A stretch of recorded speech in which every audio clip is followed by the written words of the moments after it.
living my life. Trying my hardest to stay with the best. Flexing Giannis S on my chest. Facing problems down the depths. Ready to rip. Coming correct. The fish in the water. Hit my marks. Hooking it set. Indian honest. Wearing my Hans and strapped in his harness. Ready to rip. I jump on that track. Ready to roll. Ready to rip. Ready to reach. Place my bets. Hey, you never know when playing on hopes what you could achieve. Making the goal. Peace with the soul. Don't matter the bottle with what you believe. Cause if I'm taking it all in the calling is harder with nothing that's harder than free. Not giving up though. Don't trip. Gotta go. Take a slip. Make a pass. A little low. Put it down the gas for a show. Slide a pass on the grass for the OFO. Got first, never last for the oh no. To the pass, to the glass, to the FOO. Cause I'm going past all you cowards with ease. And when them speeding demons come, we don't feast with the beast and the evil hunting lust. Burn your cheeks when I speak with my real passion, love. Turning all your tricks against you cause you're one and only master. Ready to God, ready to rip. On my high, ready to rip. With the armor, ready to rip. Hey, ready to rip. Ready to rip. Hey, ready to rip. Ooh, yeah. Trying my hardest to stay with the best. Flexing Giannis S on my chest. Facing problems down the depths. Ready to rip. I'm correct. The fish in the water. Hit my marks. All right, we'll turn the music down. That's a good second verse. Cause old lady go to scream out. Hey, 45 to shine down. Only shine is the truth to the few in power. That's why I roll with God. Middle finger, y'all. Making trust in your clicks with your demigod. Worship to the money, your material. You'll get ripped in half. Sodom cash to Gomorrah. And if a wolf ever should come across on your path, aiming straight for your goods, make a trade to his. All right, we'll shut her down. We'll shut her down. That's too much.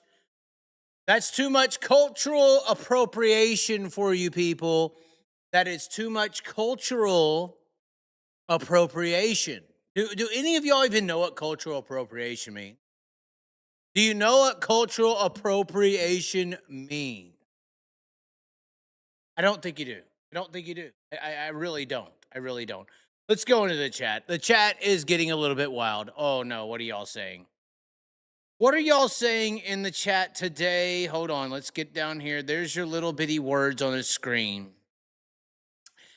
Have you and Jeremy kissed and made up? Oh, my God. First of all, hold on. Okay, I'm about to break every sanctity known to man, which I don't know if that's worth much. Hold on, let me put my hat on backwards. Put the sun on your boy. I don't know if this is gonna matter or not, but MNO, you asked the question, so we shall answer. Let me just show you a text. Right now, we're about to break all sanctity. What this says here. Oh, can you read it? Oh, it says, no phone call references on the show. Please. I like stuff private. I don't like private. Honestly, I like to put shit in your face. I'm not about hiding it or anything. And it's honestly, Jeremy's not hiding. But let me show you this. Look at this. Jeremy Elliott, that shows a hour and 24-minute conversation. Me and Jeremy Elliott just got off the phone. We had an hour and a half show. In my opinion, I was trying to tell Jeremy this. I was trying to tell him while we were on the phone. I said, Jeremy, what are we doing? And this has nothing to do with the phone call. I don't think I'm breaking the sanctity between me and Jeremy Elliott. This Sprint car Unlimited, the Penguin. I'm gonna start calling him the Penguin. He's the Penguin. We were in this hour and a half phone call, and I'm sitting there like we're halfway through, and I'm like, Jeremy, what are we doing? What are we doing, Jeremy? What are we doing? And he's like, what do you mean? I'm like, this is what the people want. They want you and me talking like this. In this, I'm not gonna disclose what we were talking about because he has some inside information. And that's why I even talked to Jeremy for an hour and a half. No, I'm just kidding. I love his voice. and his hairline. But what I'm saying, this is one of the only reasons I talk to Jeremy Elliott is because he's got the inside info. And there was some inside info, and there was not just inside info, but there's an opinion that Jeremy has sometimes that I have an opinion as well, and they're contradictory. And I feel like if those opinions were on the screen right now and in front of all you people, we're talking about one of the greatest shows in sprint car racing history, in my opinion. In my opinion, if you had a show with Chaz, especially how that hour and a half just went, if that was an hour and a half podcast, for instance, first of all you fucking 5'7" to 8 millionaire kitty boys would be so pissed at us because you're so privileged in the sport. It's unfucking believable, first of all. Second of all, you people who enjoy watching people talk about this sport in a passionate way would have to go out and buy all the Astroglide in every Walmart show. Walmart would be calling me and Jeremy asking, why is the KY jelly missing? Because y'all would be touching yourselves to the degree of passion me and Jeremy Elliott have for this fucking in sprint car racing in particular. So, I was telling Jeremy mid-conversation, I'm like, how in the fuck is this a phone call right now? I said, Jeremy, what are we doing? What are we doing, Jeremy? Why are we on a phone right now? This should be on a show. Because it was so damn good. He has his opinions, I have mine, and we're going back and forth for an hour and a half. That was supposed to be I was just trying to call him and say, hey, honestly, I picked the phone up, and he could attest. I'm not exposing him. I picked the phone up. I said, hey, Jeremy, did Michael Rigsby send you a letter in the mail?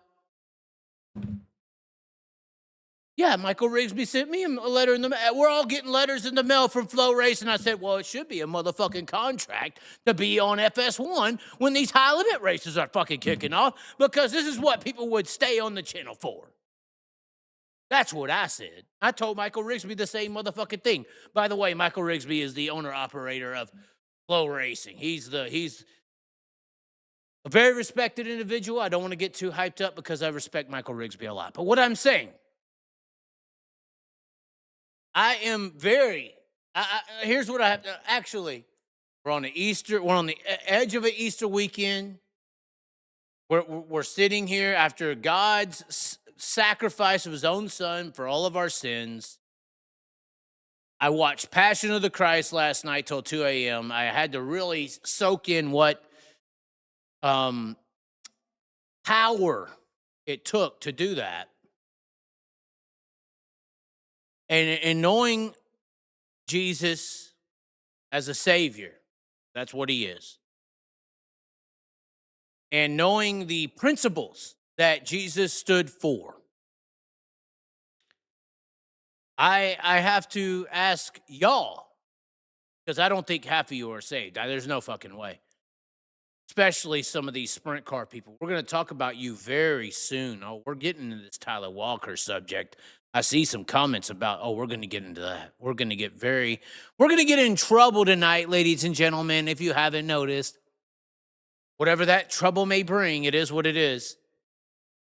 But we have to ask, honestly, on the heels of this Jeremy Elliott hour and a half conversation, we have to ask for your forgiveness. Because that is honestly what we should be doing.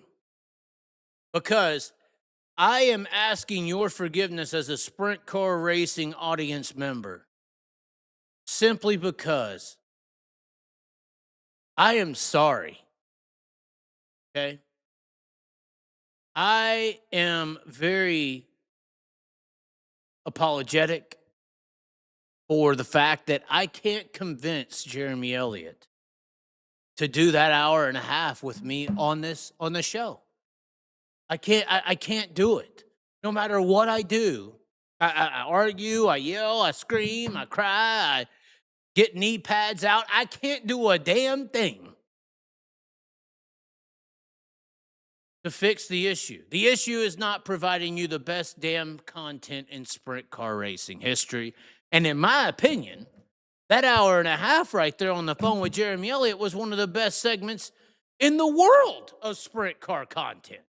There's no one out there doing it better. No one. There's no way.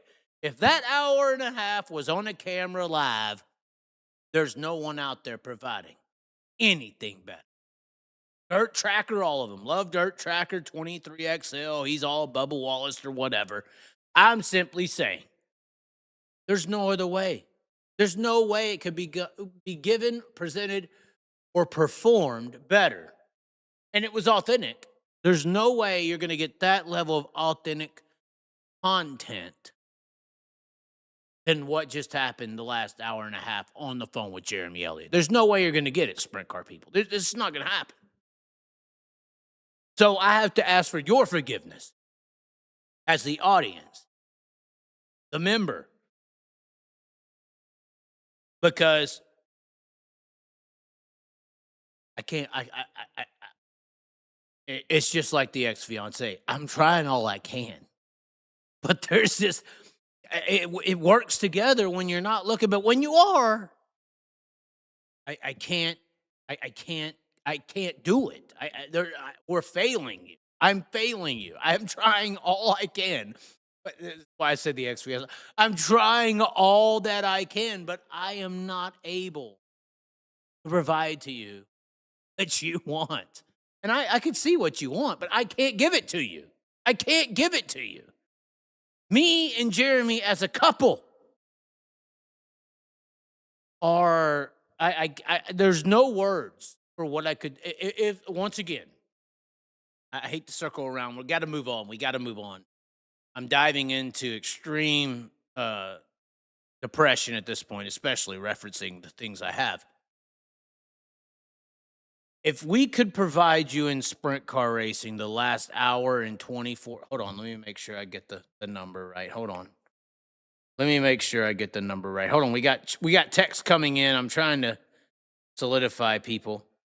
If I could provide you the last hour, 24 minutes, and 54 seconds of this conversation, hold on.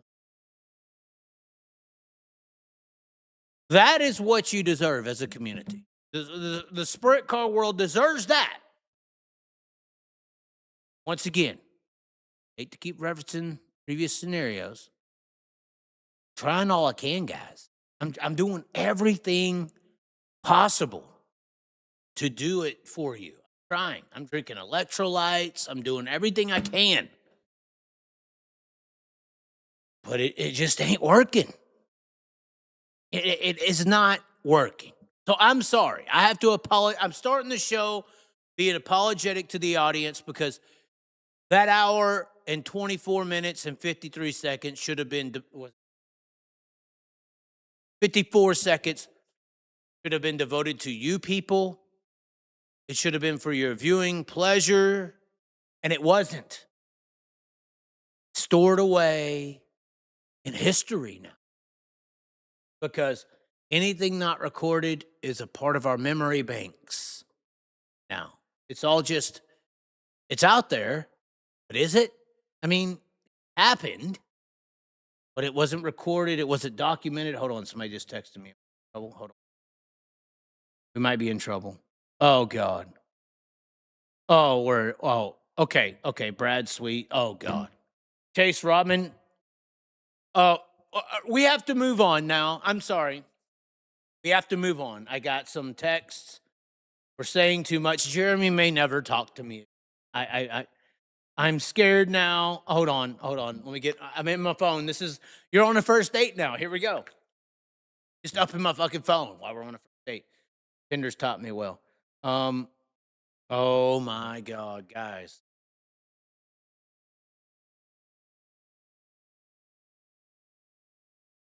We're fucked. It's all over, guys. The Chaz is going to be done. The Chaz is going to be done. Anyway, what's the chat saying? Chaz got an Easter egg basket full of beer and vapes. No, we did not get an Easter egg basket full of beer and vapes. You disgusting piece of shit. Is Broke Joe saved? No. There is no way possible. Broke Joe. He could easily, here's what we'll say about Broke Joe. Broke Joe could easily be saved if he wanted to.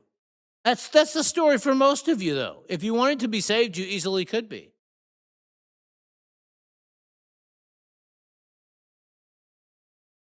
Elliott has no time for idle talk. The next pizza awaits arrival, or always arrives.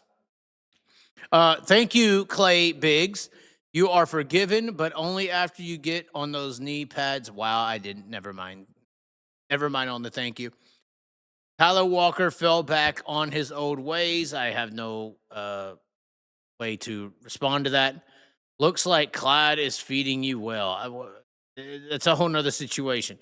Chaz needs to get back to the basketball shooting. Okay, we're done with you now. We're done with you, whiteys. We are here. We are live. We are officially beginning the show, I think. I'm reading these comments and I shouldn't. That's what I shouldn't be doing. I shouldn't be reading those comments. Hold on, let me do this. I shouldn't be reading you people's comments. You should be reading the Bitcoin Puppets comments. How do you feel about that smiley face? What are you saying? I'm reading them. Hold on. Jeremy Elliott, can barely make it through a 90 at 9 without rehearsal and retakes. He simply cannot think on his feet without a strictly rehearsed script. Wow. Hat back for this. It's very obvious to anyone who has ever performed live. Wow. Wow, that is extremely mean. Boner man? Or is that Bonner man? I don't want to say boner man. Is it Bonner man? I'm curious. What is it? Bonner man? That's a Bonner. That's fucked up. And okay. Anyways, we are here live, ladies and gentlemen, here tonight. We have plenty of things to talk about. First of all, we want to talk about this. And before we get into our live videos, we are going to be going, or live calls. We are doing our live calls tonight, so stay tuned. We're going to ramble through some things. He is risen. Let me just go into this right now. I can't believe I'm going into this, but we are. We're starting it off this way. Obviously, Easter was this last weekend. You had the Friday situation. Oh, my. But then by Sunday, the resurrection, Jesus Christ. Do you believe in it? You believe that a man defeated death. If you do not, then technically you don't believe in Christianity. What I mean by that is, like, if you think like science-based, or I would say Scientology, but we don't want to offend the Kyle Larson fans, because y'all believe Kyle Larson fans are Scientologists, in my opinion. That's just my opinion. Kyle Larson fans are Scientologists. If you would like me to elaborate, we can. But anyway, if you do not believe that Jesus defeated death and was crucified and then resurrected, then you're technically not a Christian. So do you technically believe that somebody came back from the dead? Like somebody died? Do you believe in zombies? So, like, if you're thinking of zombie movies, like, Jesus was the OG of that shit. Like, Jesus was the original gangster, OGZ. He was like the original gangster zombie. So do you believe that somebody died and then came back and was walking around and shit? And then do you believe that they flew off into a cloud and stuff and, like, went back to heaven? Although the testimony of the Peter guy kind of is scary there, because he's like, I want to be crucified upside down because I'm not worthy of being crucified like Jesus. But if Jesus was resurrected on a Sunday and then went and met with all his disciples, why does Peter still feel guilty about that shit? Like, what are you talking about, bro? He already told you he's going to deny him 3 times. Why are you Why are you still fucked up about it like 35 years later? Like, he came and rose from the dead and like talked to you and said, "Hey, it's cool. I told you were going to say no 3 times."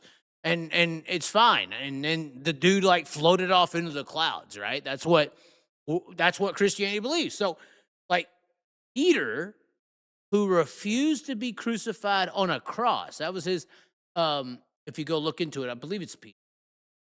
It's the one who denounced Christ 3 times. He literally says he in his, justification or not even justification, I'm sorry.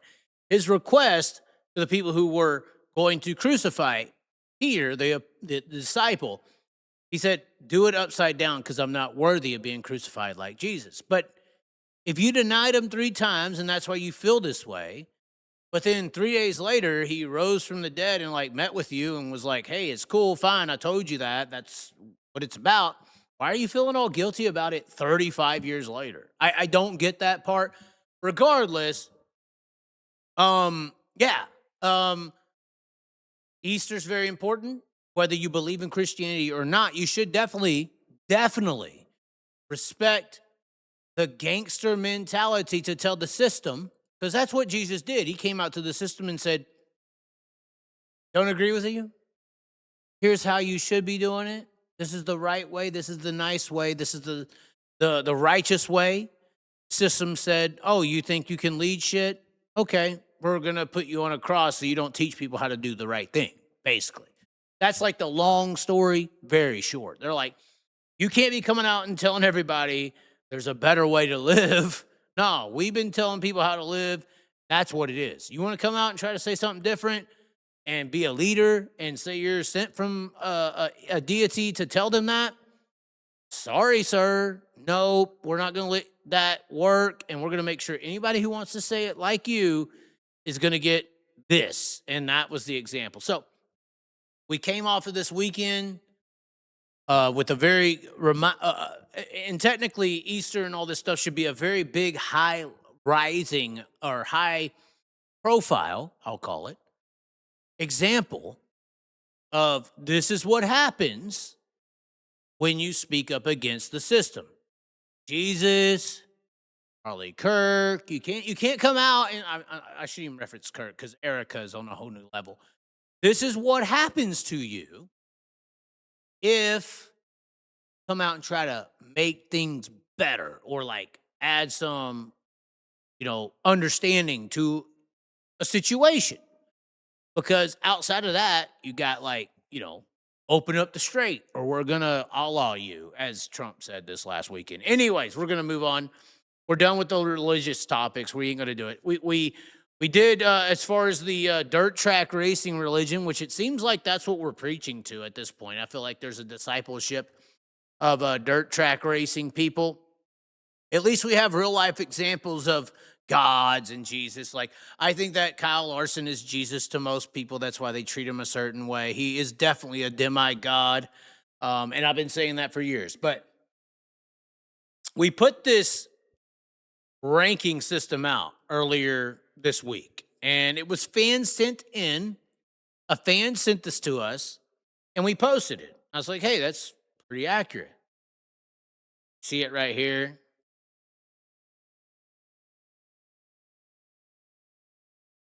And before you IMC people get too mad, it says Winged 410 Dirt, and it is ranking the series as far as what Winged 410 Dirt is. It starts with High Limit, NOS, World of Outlaws, obviously.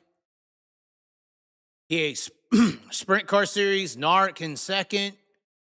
Power I, All-Stars IRA in the third tier. Gladiator, which that one shouldn't even be there. I would swap Gladiator and NOSA. Probably swap some more. But anyway, this ladder system seemed to offend some people. I'm not sure why. It's pretty accurate. I had some people message me and was like, why is PA Posse above the All-Stars? And it's like, how many Ohio drivers from the All-Stars or anything to do with Ohio have beat the World of Outlaws recently? or high limit. I mean, you had Cole Macedo come in and win a high limit midweek specialty show. And he's a rookie on the Outlaws, which is why the Outlaws are so much superior to high limit. I mean, Cole Macedo, Logan Schuchart, these guys, they probably could win the high limit championship outside of Reitzel, maybe Thorson. Rico's extremely too inconsistent. Compete, especially against the Logan Schuchart. I will say that about me and Jeremy Elliott's phone call. He's not the biggest Logan Schuchart fan. And hey, I'm just sitting here saying, hey, I like Logan a little bit. I think he's very consistent up front. And I said to Jeremy Elliott, we'll put the chat back on the board because y'all obviously want to run your mouth. That's what y'all do best for a living. I don't think that in a 90 race schedule that Rico could outrun Logan Schuchart. That's just me personally. I think Rico's very inconsistent. There was a rebuttal from Jeremy. Oh, well, Rico will win more races. I'm not saying Rico wouldn't win more. He has some weeks he's extremely good, and some weeks it's like, what is this? But that Logan Schuchart 1S machine, he's going to be there just like the Shark every week, chopping them up. So that's what I mean. In a 90 race schedule, if you gave me two drivers, who's going to be better, Rico Abreu or Logan Schuchart, I think Logan Schuchart outperforms Rico in a 90 race schedule 10 out of 10 times. 10 out of 10. And then here's the better debate. We had this conversation today earlier with multiple car owners, drivers, teams. Off-camera debate, obviously. Y'all were not involved in this. But this person was saying, hey, you know, Aaron Reitzel, Tanner Thorson, Logan Schuchart. More so, he was pointing out Thorson and Reitzel. He was saying this is a very prominent car owner in the industry. And he's asking the Chaz, believe it or not, how to spend his money. And he's sitting there saying, Chaz, you know, I got this, I got that. You know how these rich people are. They own the teams. They think they run fucking everything. They're fucking so great. They pay for everything, so everybody's a slave or whatever. That's how I view money anyways. He goes, here's my problem with paying big money for a crew chief. Because I was telling him, I was like, hey, man, if you want to do it right, don't worry about your driver. Get a good crew chief. Put the money behind the crew chief. Let him build the team, blah, blah, blah. And he goes, hold on, Chaz, hold on. How good do you think Tanner Thorson is? I said, oh, I think Tanner Thorson's extremely good. I think he could be a future star of the sport. Oh, you think Tanner's good? How good do you think Aaron Reitzel is? It's a bad motherfucker. Aaron Reitzel is legitimate. You can't deny it. He goes, so you think Logan could outrun Rico in a 90 race schedule? This is who I was arguing with. You think he could outrun Rico in a 90 race schedule, huh? And I was like, yeah, I think so. Well, he goes, Chaz, those three guys are the crew chief. He's like, why would I pay a crew chief a bunch of money if the best drivers, or some of the best, he was saying, he was saying, if Tanner Thorson and Aaron Reitzel can outrun Rico Abreu on the high limit tour, why would he pay Ricky Warner's salary for a crew chief?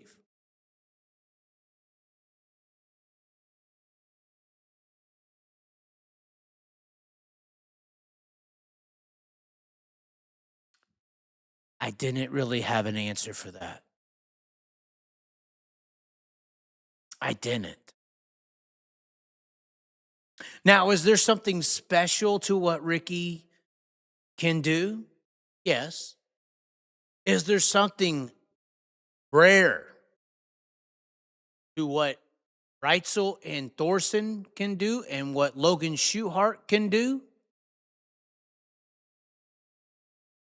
I mean, there's people paying six figures to do one job that these guys can do two of.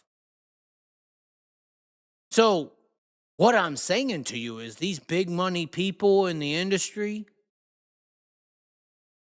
you future race car drivers of the sport, you don't need to sit back and be a Corey Day or a Kyle or a Rico or even a David or even a Buddy Kofoid. Do not train yourself to be a superstar driver. You need to be aiming. I'm telling you right now, these drivers who could set up a car are the AI of our industry. They're taking jobs away. Tanner Thorsons and Aaron Reitzels are removing the crew chief position from this sport as a salaried member. I talked to a very prominent crew chief who has, or a car owner, sorry, not crew chief, very prominent car owner. He's got the money. He ain't looking to pay two people to do one person's job.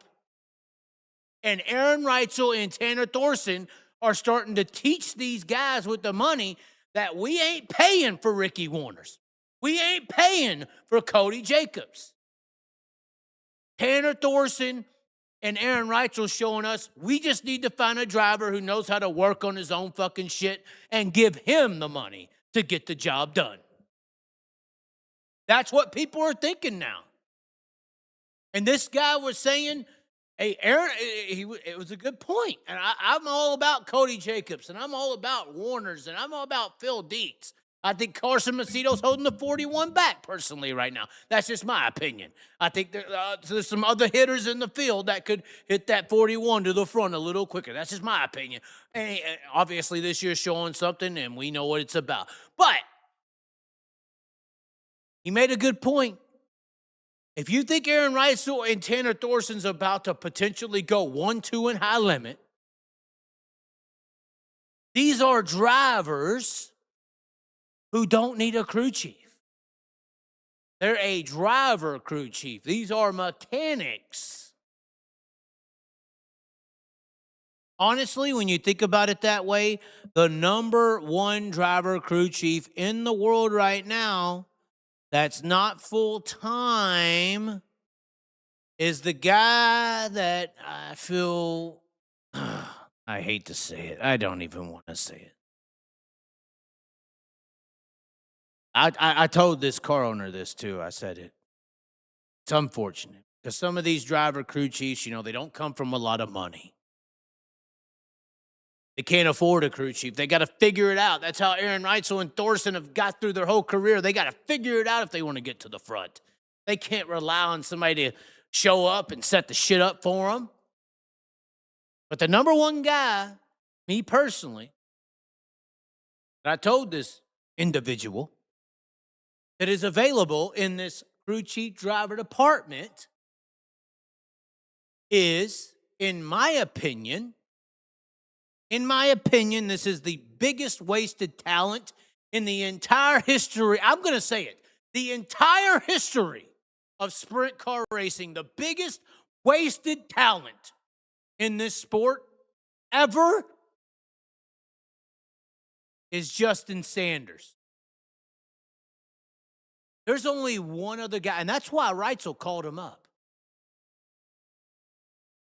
There's only one guy out there right now who's not a driver, crew chief Tando, who could actually get out there and fuck with the best of them. And that's him. He's fine. He's doing his shocks and his raps, and that's fine. He's just going to be Andy Forsberg. That's cool. And I respect Andy as well. But I just think that, you know, Sanders and some of these other guys, Sanders especially, we'll use him as the example. That's when this guy was saying this to me. Oh, I don't need to get a Ricky. I don't need to get a Cody. I don't need to get a Phil Dietz. I just need a driver who could set his shit up. That's what I want to put my money into. Oh, number one guy in my mind that jumped to the top of the list is Justin Sanders.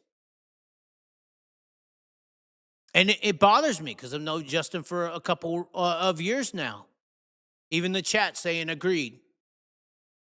And that's why I got behind Justin so much. Hard worker, because you can't get a driver crew chief without knowing how to work on it. Hard worker, beat the system, destroyed the cartel of the West Coast. Justin Sanders slapped that whole fucking clique around, buddy. It's all right. Make some stickers. Shock dyno. That's fine. That's fine. But anyway, it's a good debate. Are crew chiefs future of the sport? Because, you know, if you was to ask me logically, we were in this conversation, I was like, yeah, if I was to start a team, if you had all the money in the world and you wanted to start a sprint car team, we've heard this discussion over the years, would you get a really good driver to start it, or would you get a really good crew chief? If you think Reitzel and Thorson, and this is what he was saying, if you think Reitzel and Thorson is going to outdo Rico this year, why am I paying double the salary for a Ricky Warner?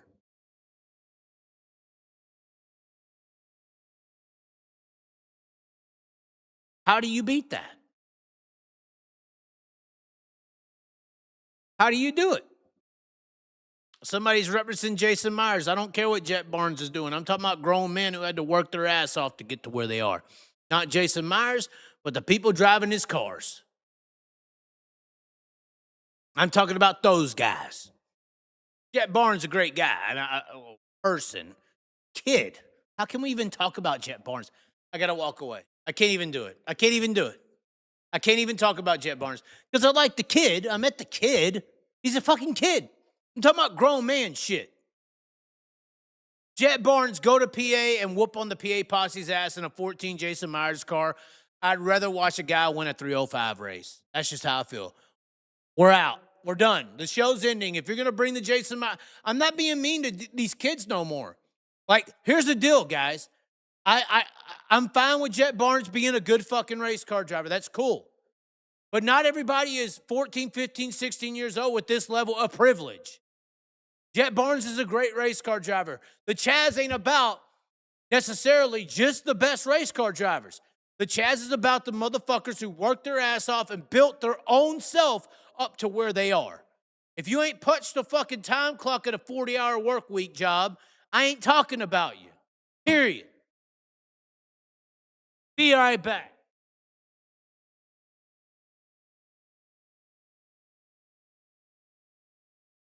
I ain't fucking hating on Jet Barnes. You ain't manipulating me into doing that. I like the kid. He's cool. I like the kid. Think it's cool. It's fine. But I ain't hating on him. But at the same time, I ain't going to jump on the bandwagon. I ain't going to jump on it. I think there's 305 guys who are 32 years old better than Jet Barnes. That's what I think.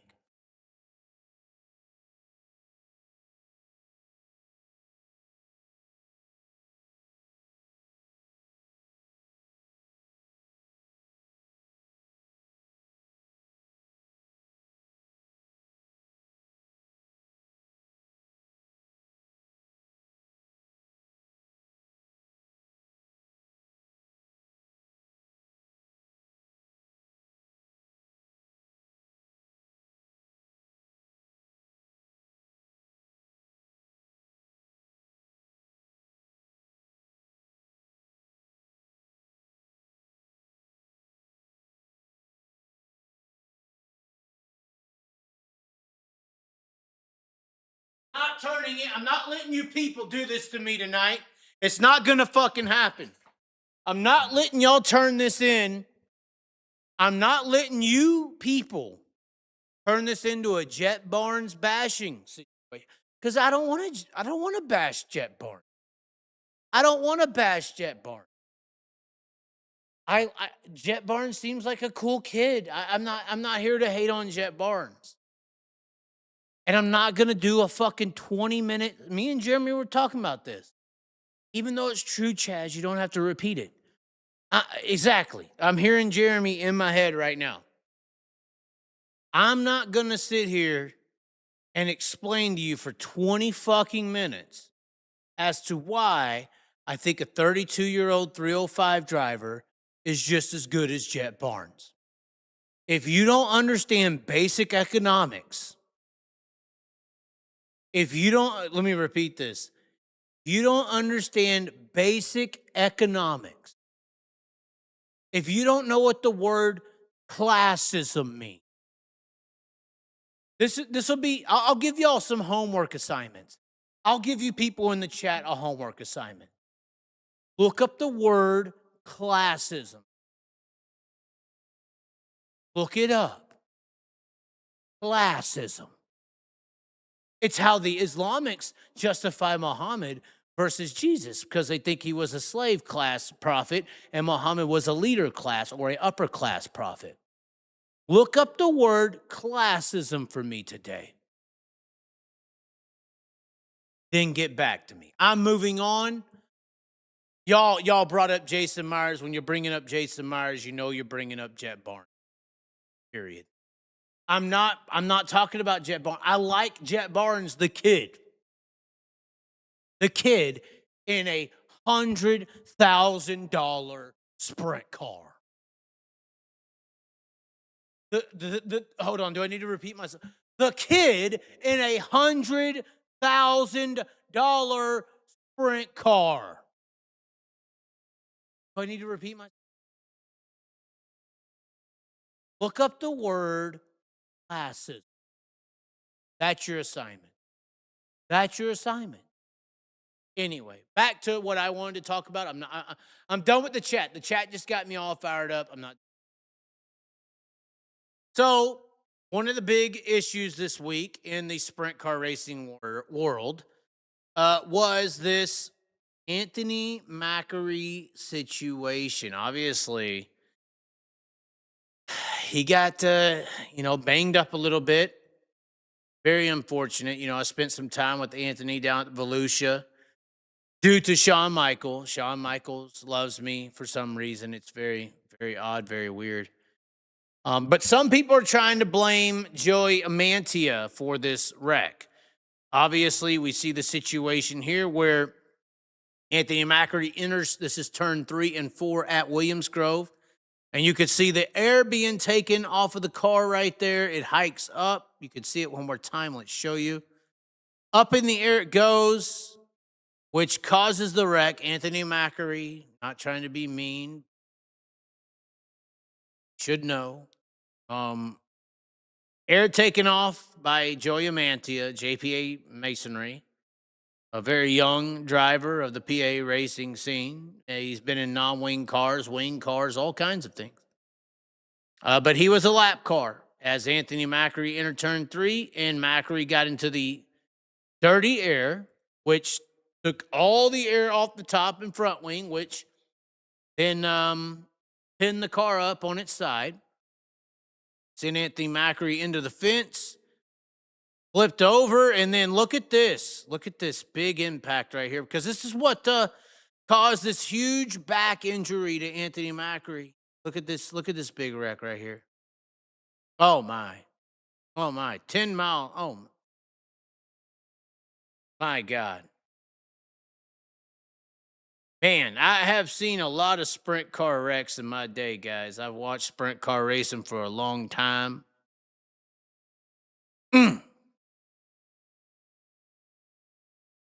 Y'all watch sprint car racing as well, right? Or can I use the word y'all or not right now?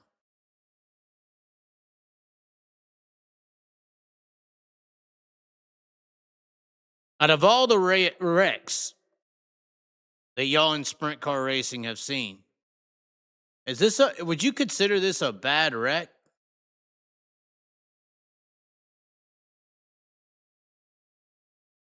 Is this a back-breaking wreck to y'all? I'm not seeing it. I'm not seeing it.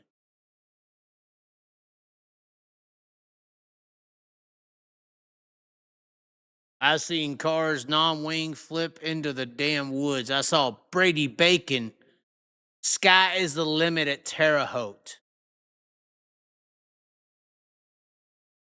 Hell, I think Brian Brown's wreck at Knoxville last year was worse than this. But how did we break a fucking back? How did that? Actually, pause it on the perfect spot. How did that break a back? Well, if you kept up with this just a little bit, you would know that that did break a back, unfortunately for Anthony Macri. He is okay. This is his Facebook post that he put up. It shows that he fractured the T4 and T5 is vertebrae. So that wreck did break a back or fracture. Sorry, it's the wrong terminology. Fractured a back. Now, where in the hell did this wreck fracture a back? First of all, anyone blaming Joey Amantia for Anthony Macri's fractured back, you are what I would like to call a imbecile. I would say imbecile, but you don't add up to a female pig. The Amish know what I mean. So you're an imbecile, not an imbecile. You don't get that much respect. This is a typical wreck. If somebody goes in on the backside of a lap car on a flat half mile at high speeds, they're going to lose the air. This wreck happened by a mistake by Anthony Macri by following the car, who's all over the track. It's Joey Mantia. This is PA lap traffic for you. And he made a mistake. He followed the car in the wrong corner, and then there's a wreck. But here's the problem.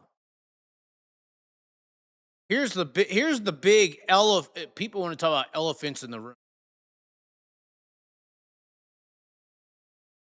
There is, we won't say no, but there's not too many race cars actually still competing where the driver straps in the car and doesn't think I'm ready for the worst to happen. Like when a top fuel driver straps in, which I just got through my conversation with Tony Stewart a few weeks ago. I mean, it is what it is. But when they strap in to a top fuel fucking dragster, they got the capsule, they got the extremely thick fire suit, they got this system, that system. So they got all these safety measures that happen or that are a part of the vehicle. That if this shit goes extremely wrong, I have a chance of making it out the other end. There's nothing technically, what I'm saying, there's nothing technically designed in that top fuel car to not make sure the driver is not going to make it to the other end, no matter what happens. When a Formula One car driver or a NASCAR Cup Series driver straps into their vehicles, they are ready.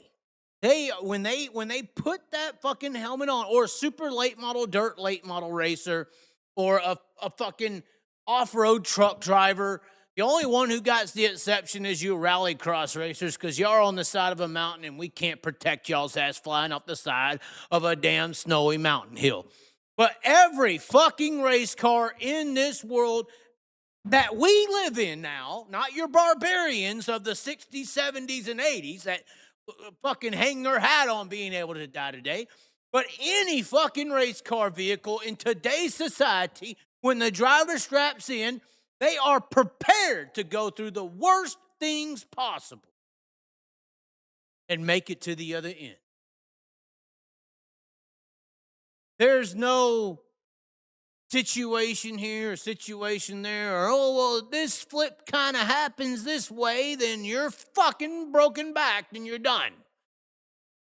All these other industries, Cup, IndyCar, Formula One, all of them, they're all prepared to send that fucking race car in that corner.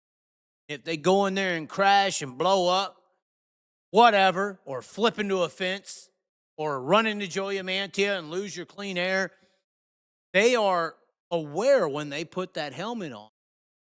I'm in a vehicle that is prepared to go through that shit.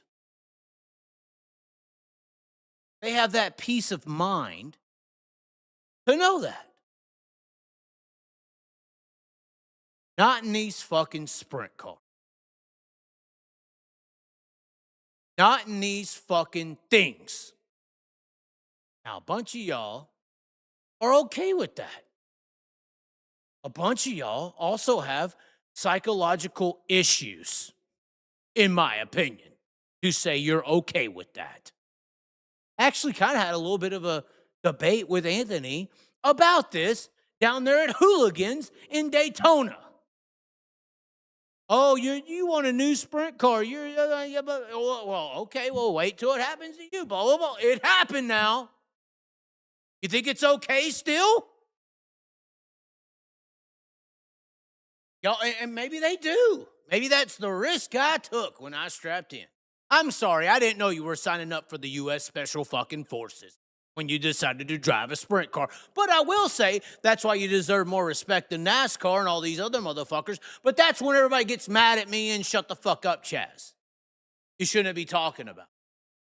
I think the risk is why a sprint car driver should be one of the most heralded fucking race car drivers in the world. Because of the risk currently they're taking to do what they do.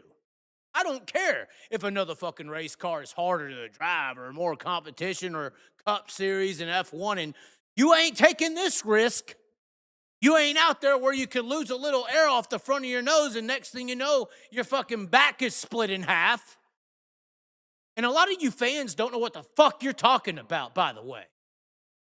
Why are you bitching about the car? I'm meeting and talking and dealing and have relationships with these people. I walked with Chase Johnson the last fucking day he walked. Did you?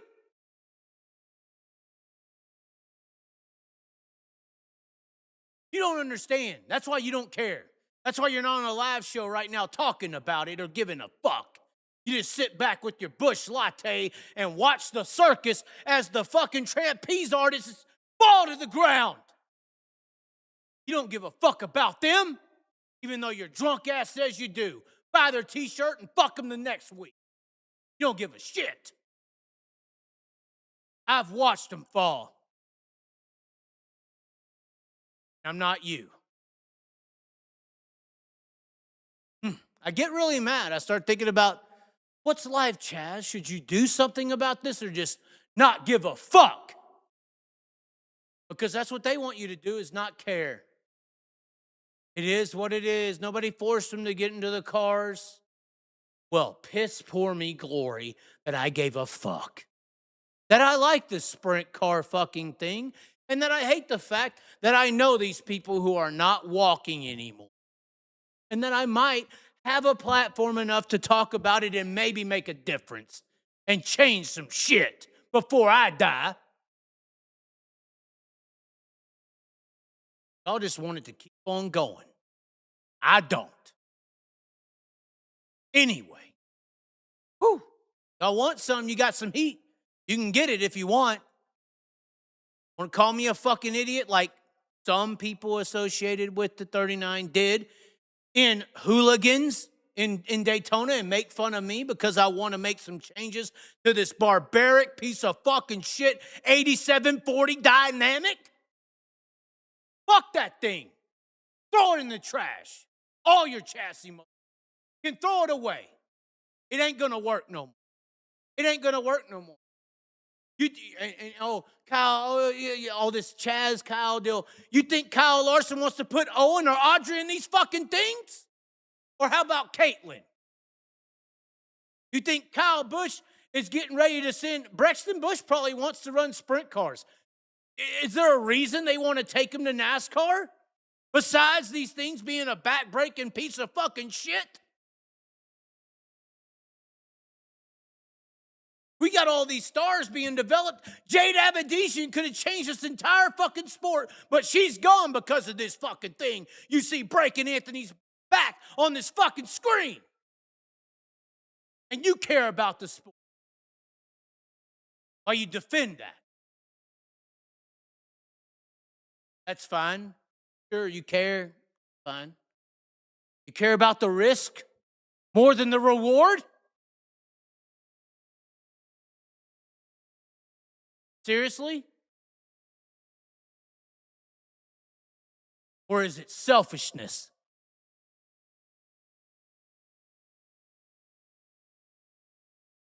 I understand I just lost my composure. It's a situation that's worth losing your fucking composure for, my opinion. In my opinion. Hate me for it if you got a different one, motherfucker. That's just mine. But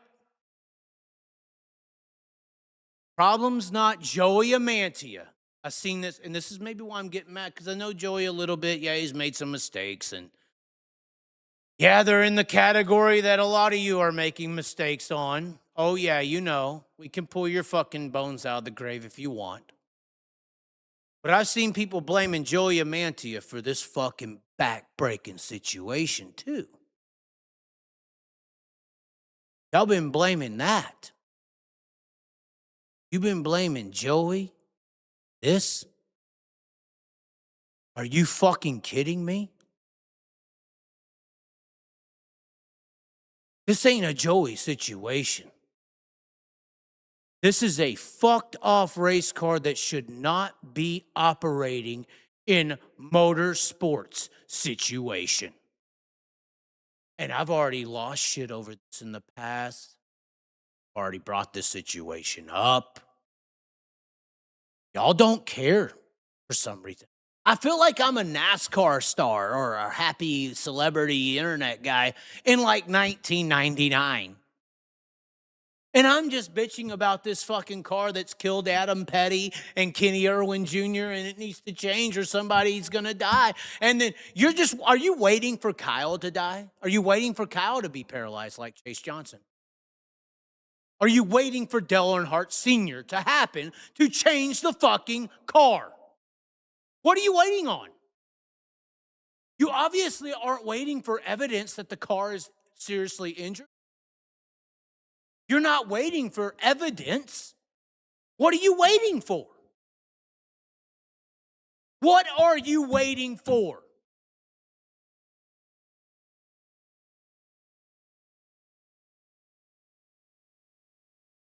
We need a Kyle Larson in a wheelchair in 6 months for you to change the sport. Guarantee you, if that motherfucker broke his back and was Chase Johnson, there'd be a new fucking car by 2027. You'd shut the whole fucking sport down. Or gravel. You want gravel, huh? Let's not even use Larson. Gravel, huh? Need gravel in a wheelchair in 7 months and then you'll fix it? What do you want, you fucking bitch?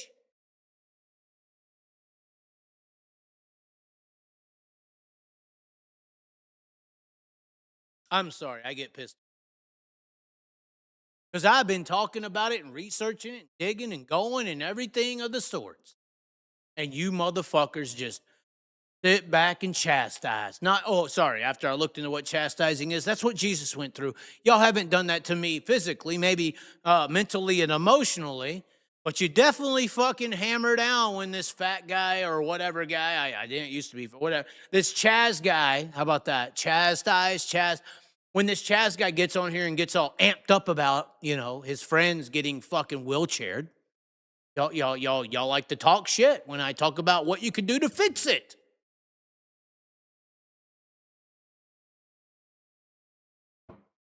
Joey Amanta ain't the problem.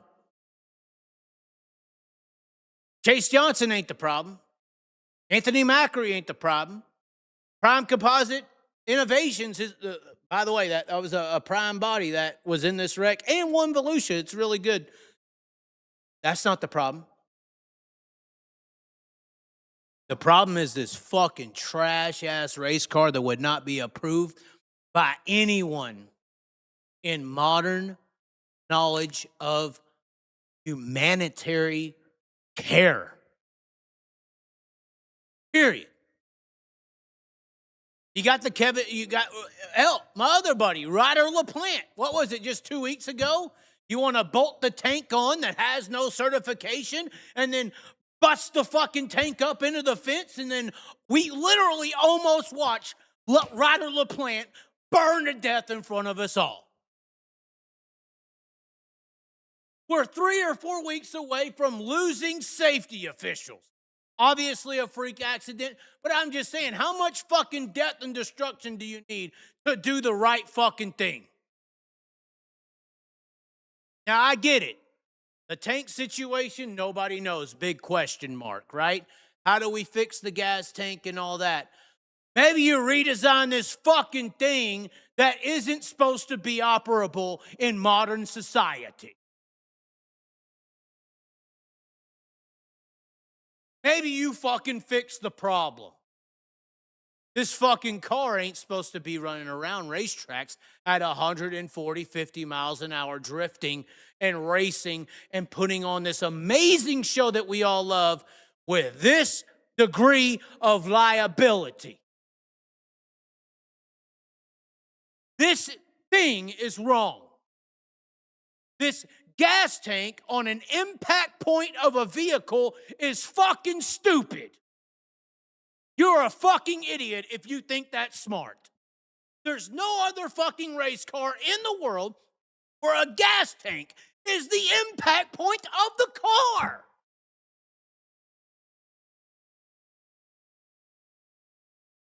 And then you put the driver on top of the fucking impact point where the explosion device is located.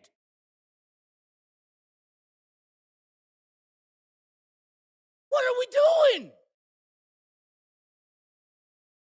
What are we doing? This is why Jeremy Elliott don't talk safe. This is why people who look into this sport and want to care about the driver's safety or track safety, they just gave up. They gave fucking up. I'm the one fucking idiot who will get on here and yell and scream at your fucking face. I'm an idiot for even wasting my energy and time talking about this. I'm stupid for calling that stupid. I'm dumb.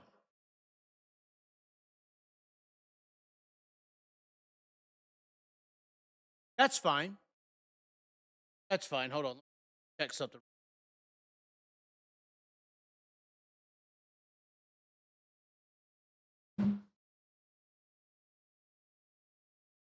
It's just very unfortunate. Very unfortunate. Sorry, I guess I know people. So, let's breathe. Let's go to the chat. I'm sure the chat doesn't like what I'm saying right now, and that's fucking fine. I don't give a damn. Look at them chastise me, I guess, socially.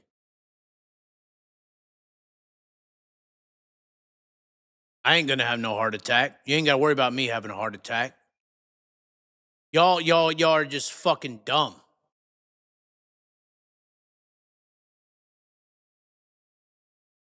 I don't care how established Jerry Russell or how established Maxim or J&J or even, well, at least fucking Triple X has an Australian version. The Australian people know exactly what I'm talking about. Y'all got regulations to prevent this fucking psychoticness. Oh, try to do a live without getting ridiculous. Ridiculous. A drunk man's rant is a sober man's thoughts. Bitch. Fuck you. I don't care. I don't give a fuck what you're saying there. Y'all are dumb. It's all right. Criticize. That's fine. Still meeting me next week for the NASCAR race. Is that at Kansas? Hold on. Let's get my mind off this subject because I get very pissed. A lot of y'all don't know my background. You don't know I was promoting tracks for 3 years trying to push this sport. And the only time a motherfucker called that racetrack is when Kevin Ward Jr. died and Brian Clausen died. And I learned at a very younger age. This sport don't get no respect unless our fucking guys get killed, buddy. And I thought that was fucked up. So I started speaking up against the system's guys versus our guys. So, yeah, and that's when Kyle came after me and Chase Elliott's better than David Gravel. I don't give a fuck. But I'm simply saying this is like the base foundation for y'all even seeing me on the screen. Period. It's bullshit. Y'all want to see me get amped up, though? Y'all sure? We haven't even got to the Bitcoin puppet scenario yet. So anyways, we did have this situation with Victory Seats, sponsor, supporter of the show, Victory Seats, Chris Ferguson, a very respected. Maybe y'all should message Victory Seats and say, stop supporting the Chaz. In fact, now I'm looking at you.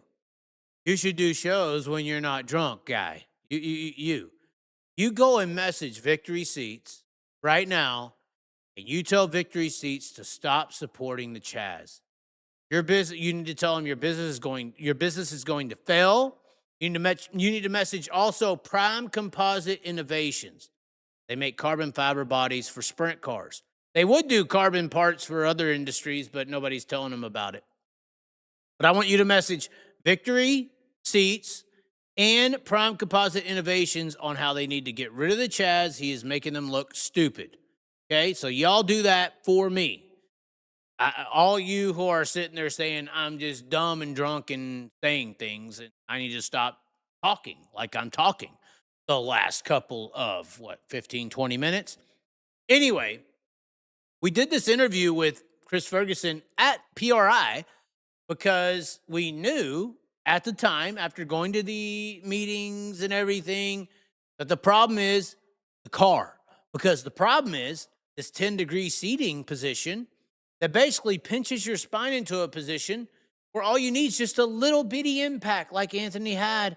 And all you got to do is just fuck up that connection between your hip area and your spine, technically. So Victory Seats had that video. We talked about it today because I knew we will be referencing this all year long, because until that 10-degree seating position changes, the injuries are going to continue to happen.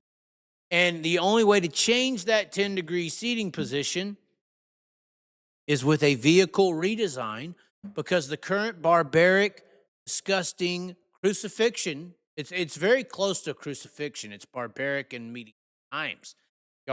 Y'all want to see the blood and guts for some reason. Y'all don't want to fix the blood and guts. No, let's see the back get broke. Y'all don't want to fix the issue. Y'all just want to see it and wait till next time because it's, that's a sprint car driver. They signed up for the fucking army. That's what we have. So that did come up, and we did talk about that. But, hey, get a Victory Seat. Maybe, one day you can fix the car and they could put a 15-degree seat in there. They did that with Larry White. The Big Block Modified, of course, is a very similar seating position to a 410 sprint car. And they did develop a 15-degree seat, but that's after they made some adjustments on a 110-inch vehicle. I do like that Tanner Thorson, I had this discussion with Tanner Thorson here recently. Tanner Thorson runs a 90-inch car. I don't know who knew that. I didn't know that at the time when I asked him. So a 90-inch car, I think probably an optimum like new sprint car could be 92 to 94 inches personally. A little length, a little width, but Tanner Thorson with a 90-inch car probably has one of the safest sprint cars in the world. Now, obviously, 90 inches only works with a coilover suspension. It could work with a bar style suspension, but I definitely think a longer, wider car does benefit the coilovers. And obviously, we have some evidence for that in Tanner Thorson himself, because Tanner Thorson obviously is doing very well outside of the 81 Speedway situation. We have visitors now. I guess we have guests. I'm not very sure, but Tanner Thorson does a very good job with the 90-inch sprint car. What are we doing here? What's happening? Are we shutting the show down? I guess we got to leave, or there's two people that just walked in. I don't know what to do. We are here now at Prime Composite Innovation. Clyde, what, you just walked in? Did you at least watch the show? You didn't see me screaming, yelling about cars. Oh, this is my put it in. Oh my God. You were screaming at cars Saturday night, sitting on my couch. Okay. All right, back to the show. I got to ignore him now. He doesn't even know what he's talking about. Ridiculous. He's taking. Are those 3 or 4 women you're taking in there right now, Clyde? Oh my God! Wow, Clyde always bringing the women around. If you know, you know. So yeah, the 15-degree seat. It would be nice, but once again, we don't have the car. I do think Tanner Thorson probably has the safest vehicle in the industry at that 90-inch mark. You could probably get away with a 90-inch car if you did some proper developments to the actual safety apparatus of the vehicle. Let's just get straight into the meats of the guts. I do want to give a big shout out, though, before we go into the next subject. I want to give a shout out to Placerville Speedway on their fire safety response team. Look at this. This was a issue with Taylor Hall, got ran to the back of by Andy Forsberg, ruptured the tank, and it actually ignited. We were lucky with Ryder Replant for it to not ignite at 81, because we would have watched somebody burn to fucking death. This was Taylor Hall, though, after the impact with Andy Forsberg that ruptured the tank and caught fire. Look at this. They have an actual hose. Look at the fire safety team here at Placerville. Now, look, here's the deal. If this was a canister that this fire safety personnel was holding, it would have ran out in like 8 seconds. Look at this. Look how long the duration is on this put out material, because it's not the same as like a normal fire safety suppression.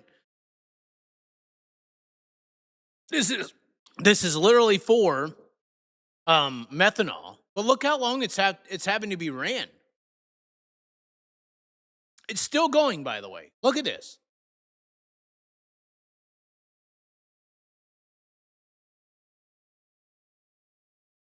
So we need to give a big shout out to Placerville by even having this device on hand. I don't know too many people who have it on a hose. I know people with the tanks and situations like that, but I don't know who has it on an actual hose system where it's unlimited as much as you need. Because look, I feel like a tank would have ran out about right there, and then we'd still have this. But because of this system, they're able to keep it running, and boom, look at that. Able to keep it running to the point where they don't have to stop until that fire is out. Look, that guy's went through 2 tanks over there. And if you would have had to stop, like if you would have had to stop running your tank and go grab another one about this point, you had to stop right there. That methanol's pouring out. It would have been a whole new fire. So got to give a big shout out to Placerville in having this equipment on hand. Once again, people have asked me all the time, what's your favorite racetrack, blah, blah, blah.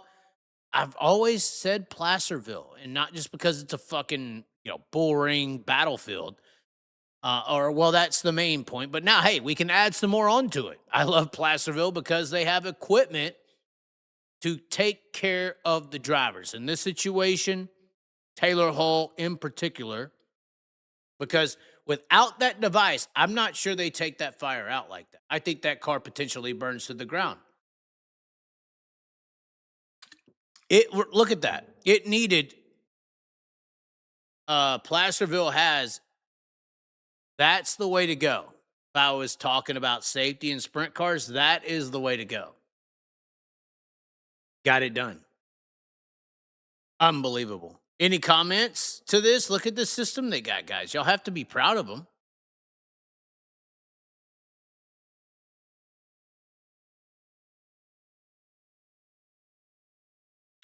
Chaz, I like how you preach from your heart. You genuinely care about racer safety, and that is something other reporters don't put out there. Okay, well, thanks. The only safety we don't care about is our personal safety. Obviously, we're taking a drink right now. We're taking a drink right now because we're getting into the final subject right here. And we're going to open up the lines for phone calls, guys. We're opening up the lines for phone calls, but we are fucking talking about this. So we did post. Oh my God, I can't believe I'm doing this. We did post to our page the image from this is actually from somebody's Twitter, of getting a Tyler Walker Bitcoin Puppets car. Which, for the record, there are diecast collectibles out for the Bitcoin Puppets. Also, Bitcoin, about to get it. Also, Bitcoin Puppets 69 Tyler Walker t-shirts are on the website, puppetsracing.com. You can get one of these diecast 118 scales from Acme for $119. You can get two for $189, so one you keep in a pack that you don't open, one that you display for $189. You can also get a t-shirt on the site as well, because there are Bitcoin Puppets t-shirts. Now, here's what we're talking about. Here's where we're getting into it. Spike, you must love this. You must love this conversation. Let me zoom in so you can read.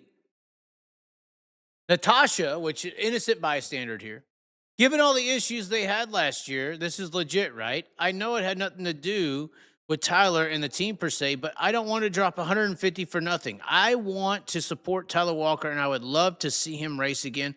Hope he is doing well.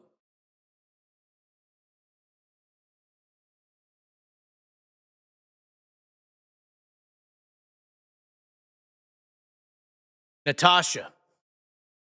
The ordering from the 19 rat bag car of merch or anything of the sorts versus the situation with the 69 Bitcoin Puppets team were completely different. All shirts and merch were supplied to all those who ordered around the 69 Bitcoin Puppet situation. These are 100% authentic, real, and partial proceeds will be going to Tyler directly. She said, thank you. That's all I needed to hear. I'm throwing this in there. Additionally, if you would like a shirt to go along with this diecast order, those shirts are available on the site as well. Mark with Bitcoin Puppets that I dealt with, that we got fucked on, has also been throwing in additional gifts to orders to make up for the situation around the other 19 rat bag, douchebag motherfucker taking everyone's money with multiple people who haven't received shirts yet, other car. So I just have to say, I'm just gonna say it right now. And the repercussions can come as much as they fucking want. I don't give a fuck, obviously. I mean, we've been in some very severe situations. But I am going to open up. This is your first time you're going to hear me open up on this Tyler Walker fucking situation. Because obviously, last year we supported Tyler. Tyler blamed me for why he was getting another opportunity in racing. I had a very good friend at that time who ran a pizza shop who gave him that opportunity. And then I also had another friend who wanted to supply more opportunities, who was Mark from Bitcoin Puppets, to create this great scenario where we just had to all get along and all work together and just make a situation occur. All the money is there. But of course, when all the money is there, sometimes there's motherfuckers who want to take all the money. And in this situation in particular with the Bitcoin puppet scenario, you had individuals who attempted to pull some very fucking shady shit off. And obviously, we gave plenty of opportunities to try to allow these people to rectify the situation. And when that rectification meant more sleazy operations, we took the situation to the degree of exposure. And obviously, those who have seen the BAPS video and other things, and even the exposure video in itself with the crew and the situation, and with everybody from the Bitcoin puppet side of the thing, obviously, you saw a very intense situation in multiple different dialects. But at the end of the day, personally, I am very fucking pissed about how this all went. I'm extremely mad how this all went, which is why you even had your scenario that you had at BAPS last year, because I got so pissed to the point I had to do something about it. And there's still people out there who are doing things and supporting the people who did the wrong things. I mean, we supplied all the evidence. There's no question. There's no question as to what actually transpired last year around Tyler Walker. There's no question as to who was greedy. There's no question as to who the scammers are. There's no question. We have everyone live in the center of the town telling everyone what happened. There's no question. And the only one who to be questioning that is the person who is questioned or has been sequestered, as legal dialect would add. Now, at the end of the day, you fucking people who are still standing on the side I'm pissed about, I'm pissed at you too. Drivers, crews, and little supporters. I'm pissed at you too. Oh, I'm still very mad at how this fucking went down last year. Very fucking pissed. And if you'd like to know how I deal with you, you have an example. You have a very good example of how I push the button. I don't push the button like you fucking fumbling around in the woods somewhere, fighting somebody in the pits. I don't have to hit you in the mouth to fucking knock you down. I don't have to hit you in the mouth to destroy you. Is Trump out there in Iran right now with boxing gloves? No. That's not how power operates. Y'all out? Okay. Yep, I guess. Yep. So, yep. All right. That's not how power operates. Power doesn't operate in a mind state where I have to physically inflict any damage onto you. Physical infliction is barbaric, once again. So for you who are out there supporting what makes me pissed, there's a fucking target on you. There's a target on all of you. And just because we're not on here making videos weekly or giving you the attention or interviewing your crew and talking to all your scenarios and shit you got going on, just because we're not fucking shooting right now, don't mean we ain't building a bomb. So you know, I was about to say your name. Your name ain't worth fucking mentioning. You're trash. That's why you win those races. You're trash. Cherry picking USA. We're building a bomb for you. If you do things right, we won't push the button. If you do them wrong, example A. The side fucking Stromboli. I will blue crab your ass, motherfucker. Because as much as you want to talk your fucking shit, I'm pissed the fuck off that we got a guy off of Skid Row and you pulled the shit you did. You played the game. And you still stood on your fucking Traviston ass. You still stood on it. No sorries, no apologies. Stand on that shit, huh? Stand on the fucking slime that you fucking snelled in on. That's who you are. And hold on, the other one. You're standing by it? Seriously. I hope that when we push the button, you're fucking done. We're going to push the button very soon. Keep talking, bitch. Keep fucking talking. We'll push the button on you so good. Push the button so good on you. Let me tell you something, buddy. I ain't made nothing off this Tyler Walker. No. Motherfucker bought me a hotel room for a couple days. I ain't made a fucking thing. I did it because I liked what was happening. Because we were bringing Tyler Walker back. We were going to make a fucking difference. Sorry, I have more weight and purpose than fucking bank. It ain't about the money for me. It's about making changes and differences.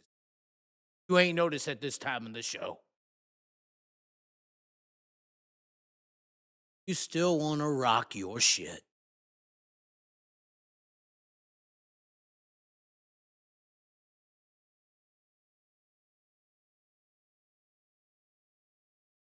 Okay.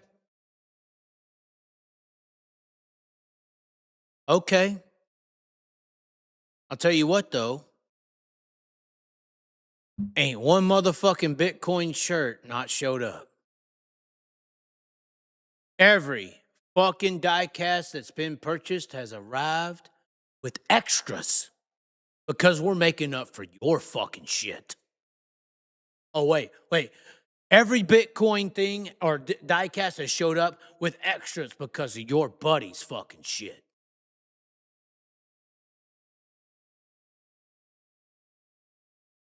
I'm just fucking saying. We don't pull no fucking shit. Chaz's world. I don't bring Bitcoin puppets in so you can use them as a decoy, motherfucker. You want to pull some shit? I ain't going to fight you in the pit. I'm going to destroy you in the world. In the world. My shit ain't going to be recuperated in 3 days or 4 days. My shit can't be wired shut, what I'm going to do to you. You can't wire shut what I will do to you. I ain't got to hit you in the jaw or break your kneecaps backwards. What I do fucking stays. Play the game. Play your fucking bullshit. Get shitted. A lot of motherfuckers playing some bullshit right now. They're about to end up being Iran. Fuck around and find out. We got example number A last year. If you want to be example B, keep fucking talking. Keep stepping on an old man's glasses and picking them up like you knocked them off. Now you know who I'm talking about, right? Keep stepping on an old man's glasses, picking them up and Snapchatting them like you knocked them and broke them. You didn't do it. Everyone in the world knows it. Oh, wait, everyone in the world don't, but somebody may have to tell them. Somebody may have to tell them how fraudulent that claim was. And some other things happening. Somebody might have to fucking tell them.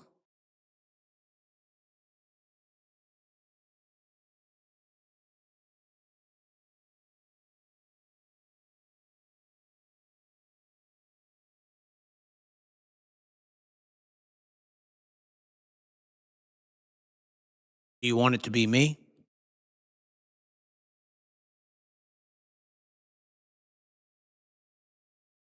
Do you want it to be me?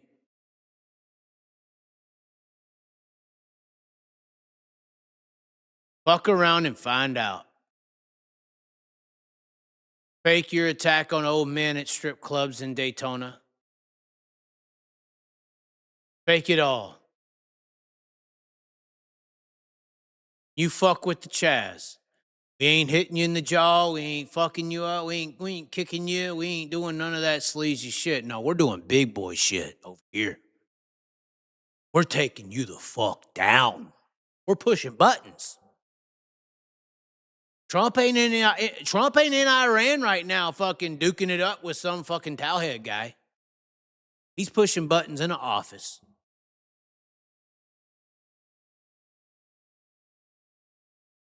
Fuck around and find out. But once again, these Tyler Walker diecasts, supported by the Chaz and Bitcoin puppets, are 100% real. We got receipts to prove we've done everyone right. We got testimonies live on YouTube to prove you've done them wrong.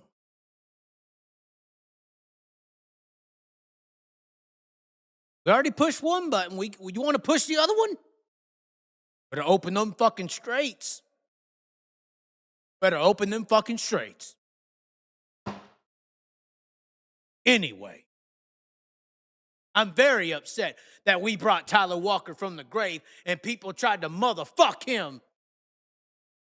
I'm very upset about this fucking scenario. I thought something good was happening. Y'all saw the good and took advantage of it. Own greed. Our fault you couldn't payments on your house. Tyler made them for you. But anyway, these cars ain't making payments on houses and shops and fucking blow and hookers in Vegas or Cabo.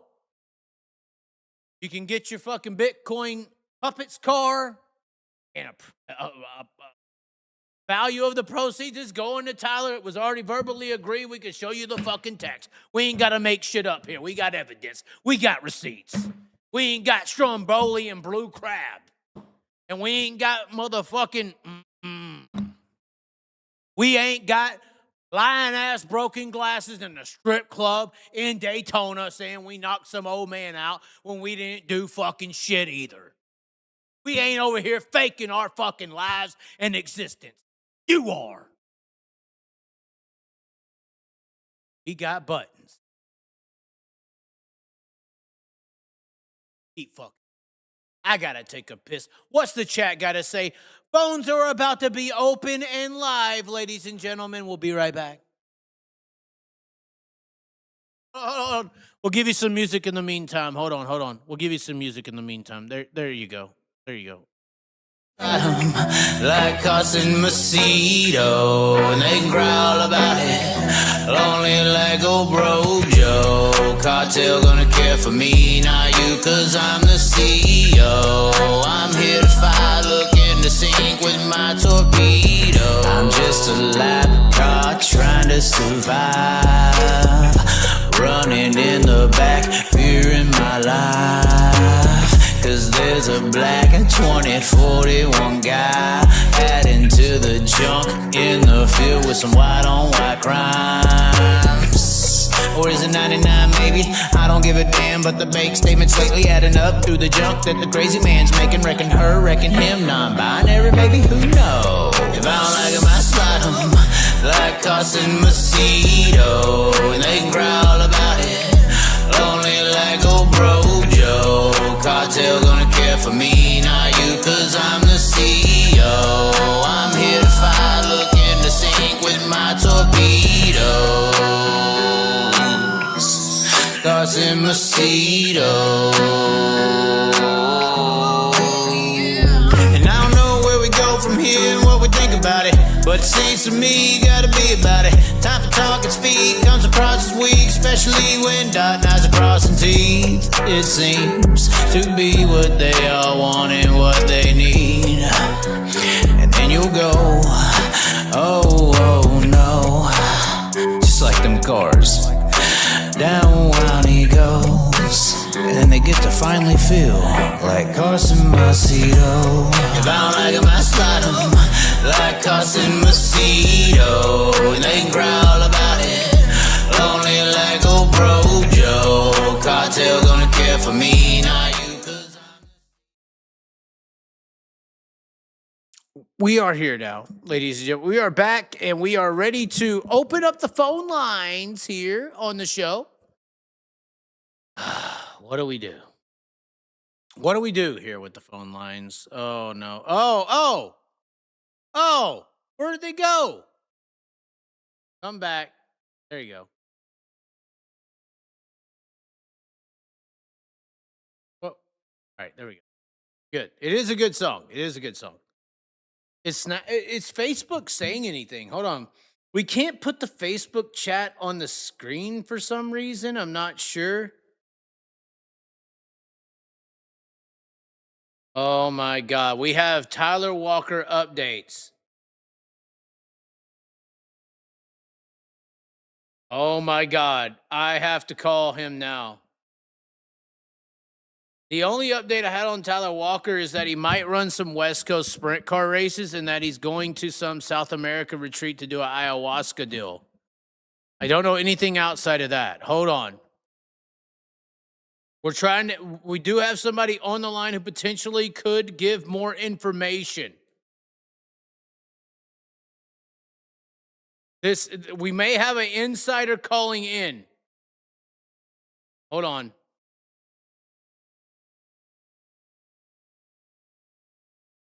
Wait.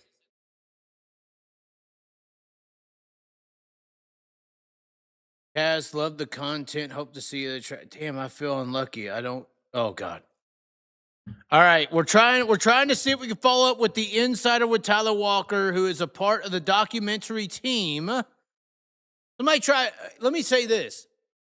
Somebody tried to accuse me of making a bunch of money on the Tyler Walker Eldora Bitcoin puppet deal, and they said that they were a former Michigan state prosecutor, and they were mad because they pulled my tax. I filed taxes. Y'all can go look it up. I ain't lie.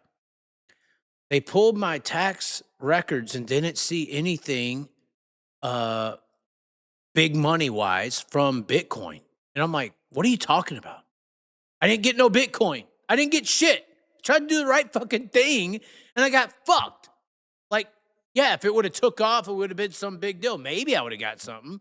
But I didn't. Like, I got like three nights of a hotel. That's all I got. I don't know who fucking told all these people that I was rolling the dough over this fucking Tyler Walker deal. Who told people this? I don't know. But it's very defamational. I will say that it's very defamational. And Trump taught me how to deal with you people. So anyways, here we go. Call-in number is on the screen. 424-304-1384. What's your number? Are you calling in tonight? Wait. We can't take a number. We can't take it. We got to get another beer. Hold on. Let me get another beer. Hold on. We'll put the deal back on the screen.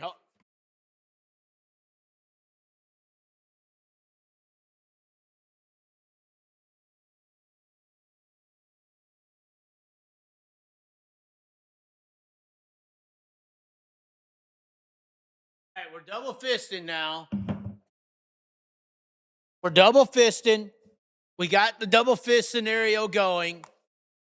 All right, let's see. All right, numbers going back on the screen. 424-304-1382. Lines are open. We just pushed the button. Lines are open.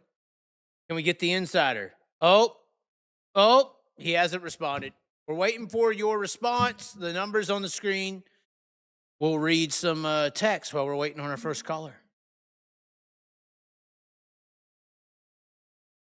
Victoria's ex-boyfriend says, speak the truth, nothing else to say. Okay. I didn't deny this. I didn't deny that we were speaking the truth. We're still waiting for our first caller, 424-304-13. Oh, I'm sorry. I'm sorry, guys. That is my bad. My bad. I just noticed it. This is a white girl issue. I apologize. I didn't put my teas and crumpets on. Hold on. It's actually 8-2. Oh, I didn't give you the right number. Welcome to being single. No, I'm just playing. 424-304-1382. We are waiting for our first caller. 1382, Cole. 424-304-1382. This is the correct number. We had the wrong number before.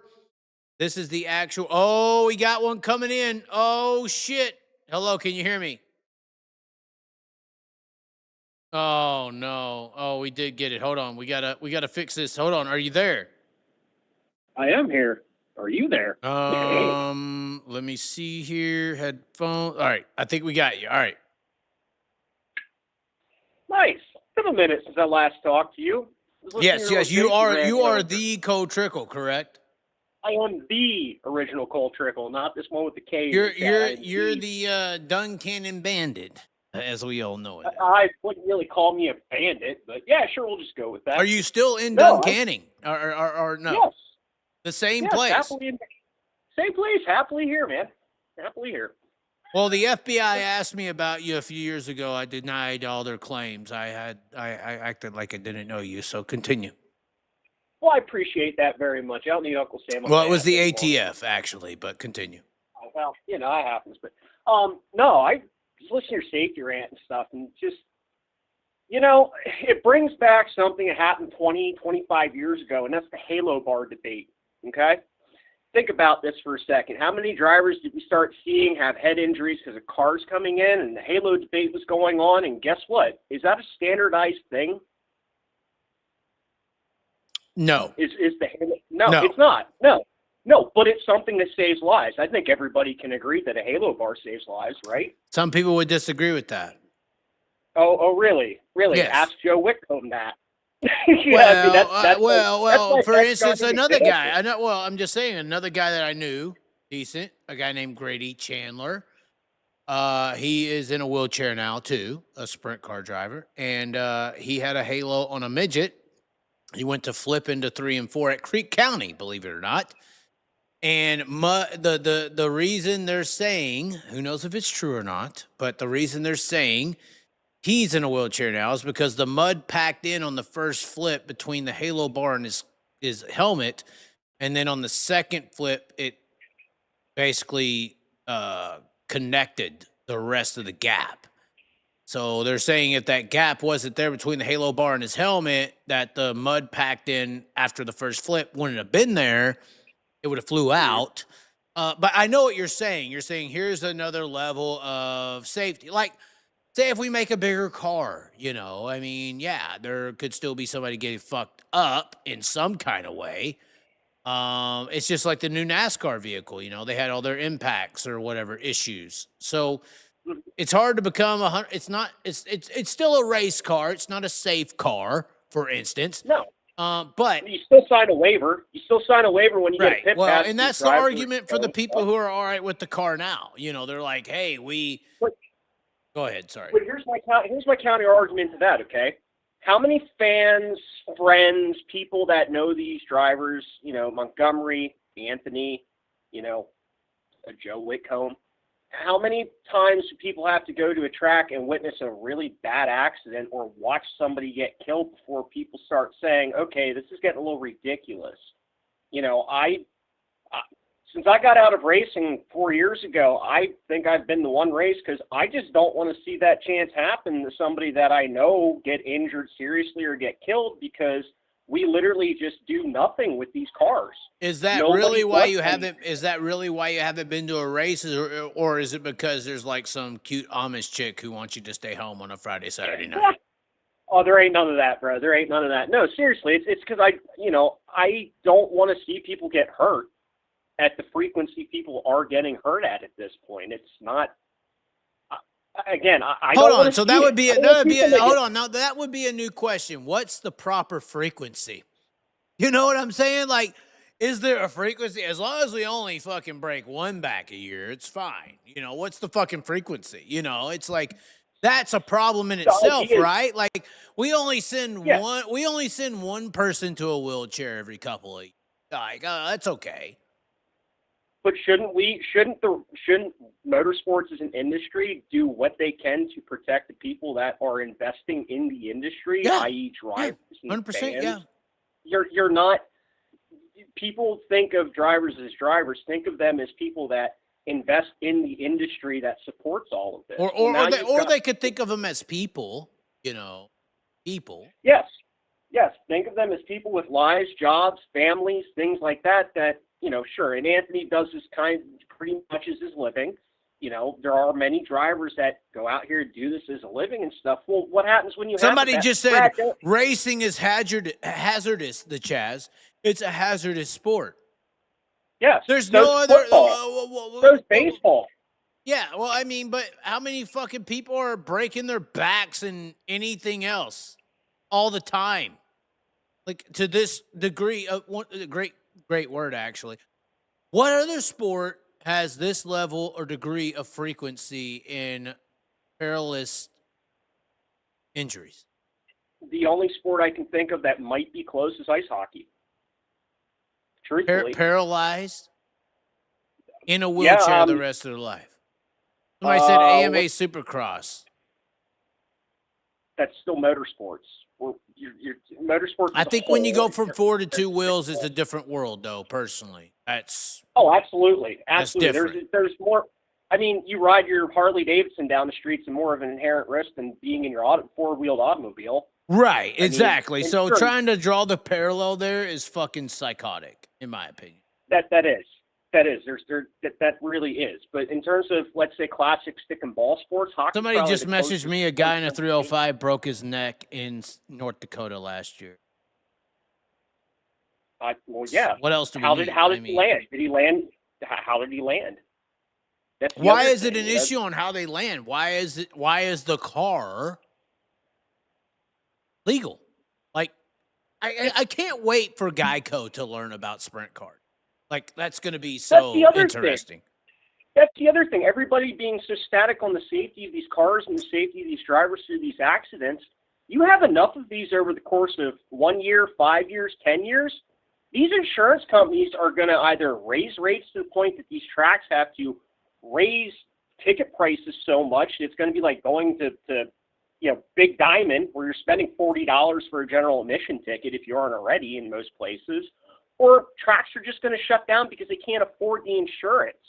So at some point, I mean, in a way, like, sprint car racing is in existence because it's unknown. As much as I want it to be known, as much as Brad Sweet wants to be worldwide, or Kyle, I mean, the only reason it's still around kind of is because it's unknown. Yes, you're right.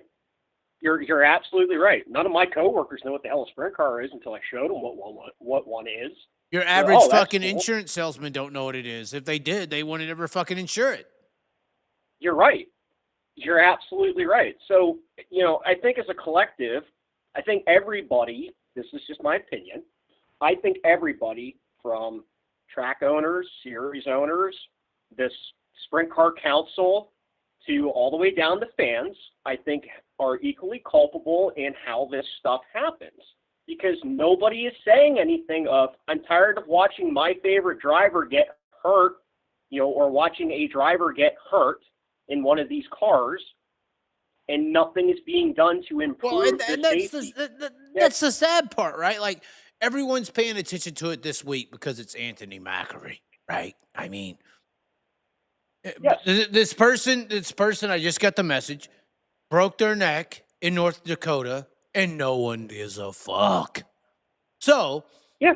nobody even knows. Like, oh, sprint car driver broke their neck in North Dakota. Like, this is breaking news, right? Who knew? No one cared. No one knew. This happened last year.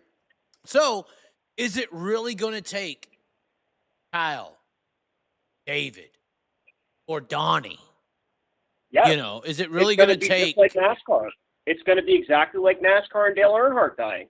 Nothing changed in a stock car until Earnhardt died, and then you start seeing all these safety changes. Well, nothing's going to happen in a sprint car until you see a Kyle Larson get seriously injured. Right. Or Corey Day. His whole career is done now. He's in a wheelchair, and he'll be. That's not right. That's not right. We had Kevin Swindell start this whole fucking thing. Honestly. Just, you know what? Take the driver aspect out of this for a second, okay? The fact that nobody is saying anything about the safety and wanting to improve the safety, do you not have a care about the person themselves outside of the driving aspect and the motorsports and all the other bullshit? The person themselves. Clearly you don't. If you did, you would be like, okay, this guy drives a race car. That's cool. But we're on the hold on. We're on the. This is why it is actually kind of biblical in a way. We're on the heels of the crucifixion and all that. Like the Pharisees didn't necessarily hear what Jesus was saying and wanted to kill him because it was bad. They wanted to kill him because he was threatening their status and power in society. So what I mean by that is like what I'm saying isn't necessarily bad. It's just like when we talk about this stuff, the only way to really actually change it is to change the car. And there's people who make a lot of money and have a lot of power in the industry because of how the car currently is constructed. So they don't want to lose money or power. You see what I'm saying? Like it's very fucking similar to the crucifixion of Jesus. It's very similar. I'm not saying this as a fact, but the current people in control of sprint car safety or the industries in power and control are very close to the Pharisees. Very, very close. They're damn near the money changers, my guy. They're very close. I mean, and you say, with the safety and stuff and the amount of people that have, in terms of the industry itself with the money and everything, it's why the halo bar didn't become standardized. And you can't sit there and say, well, because you have that one incident that, okay, all of a sudden all research stops on trying to make that better. That's a safety thing that could actually save lives. Again, I go back to the Joe Whitcomb incident. Top wing comes off, car comes in, hits him right in the head, dead instantly. Had Joe had a halo bar on that car, if that was a standardized piece of equipment, he would still be alive. But the problem still resides, I would say, in the actual dimensions of the car. Like, period. I don't know how many videos I need to do with the safety experts or the seat manufacturers to let everyone know, but the car, as it's designed, is a time bomb. Period. I see somebody says about it ain't about if a fucking back's gonna break. It's when. Period. Yes, it's always when. It's always going to be when with the current car that you have. Somebody in your chat says about safety needs to start at the racetrack as a facility and series. Yes and no. It needs to start at the track and also in the shop. That's where it needs to start, both at the track and at the shop. Hold on. So where did let's just use the recent example. What did Anthony Macri not do in the shop that was conducive to his injuries? Well, given all the equipment and everything that is within a sprint car, If you think that 39M it- didn't have everything on it, oh no, I'm sure he did. Trust me, that family spends a lot of money on a race car. I'm not stupid with it. I know that they do. I argue with Anthony about this in Florida. I mean, he was on the other side of it, but continue. I'm sure he had everything in there possible to keep him as safe as possible. Again, it comes down to the safety of the car itself. Okay, when you got a rear end with no suspension and the car lands flat on the frame rails, where does the force go? Right? Yeah, you're done. It goes right to the driver. So at that point, the driver and the teams have done everything they can safety-wise to protect the driver. Now the fault lies personally in me, I think, to the manufacturers of these cars and to the Sprint Car Council that doesn't do anything about it. Well, the manufacturers of the cars, I don't want to say the manufacturers, because here's at the end of the day, we just I don't know how this happened, but we did and this is why I was critical during PRI. I don't know. I'm losing words because I don't know how to actually define what just happened at PRI.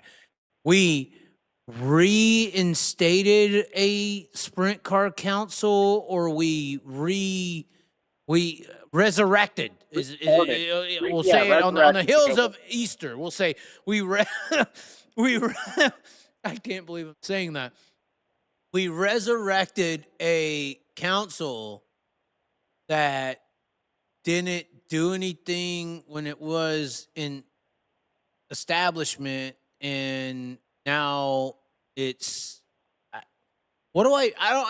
this is why I'm lost for words. It's not because I'm drunk. It's like, what are we talking about? Like, what do you mean? Like, you were on the hills of Brian Clausen dying.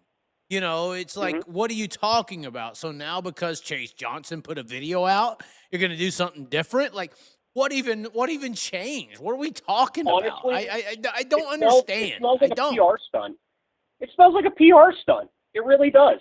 It genuinely smells like a PR stunt. Now, you know enough about Australian sprint cars. Are they tied to FIA?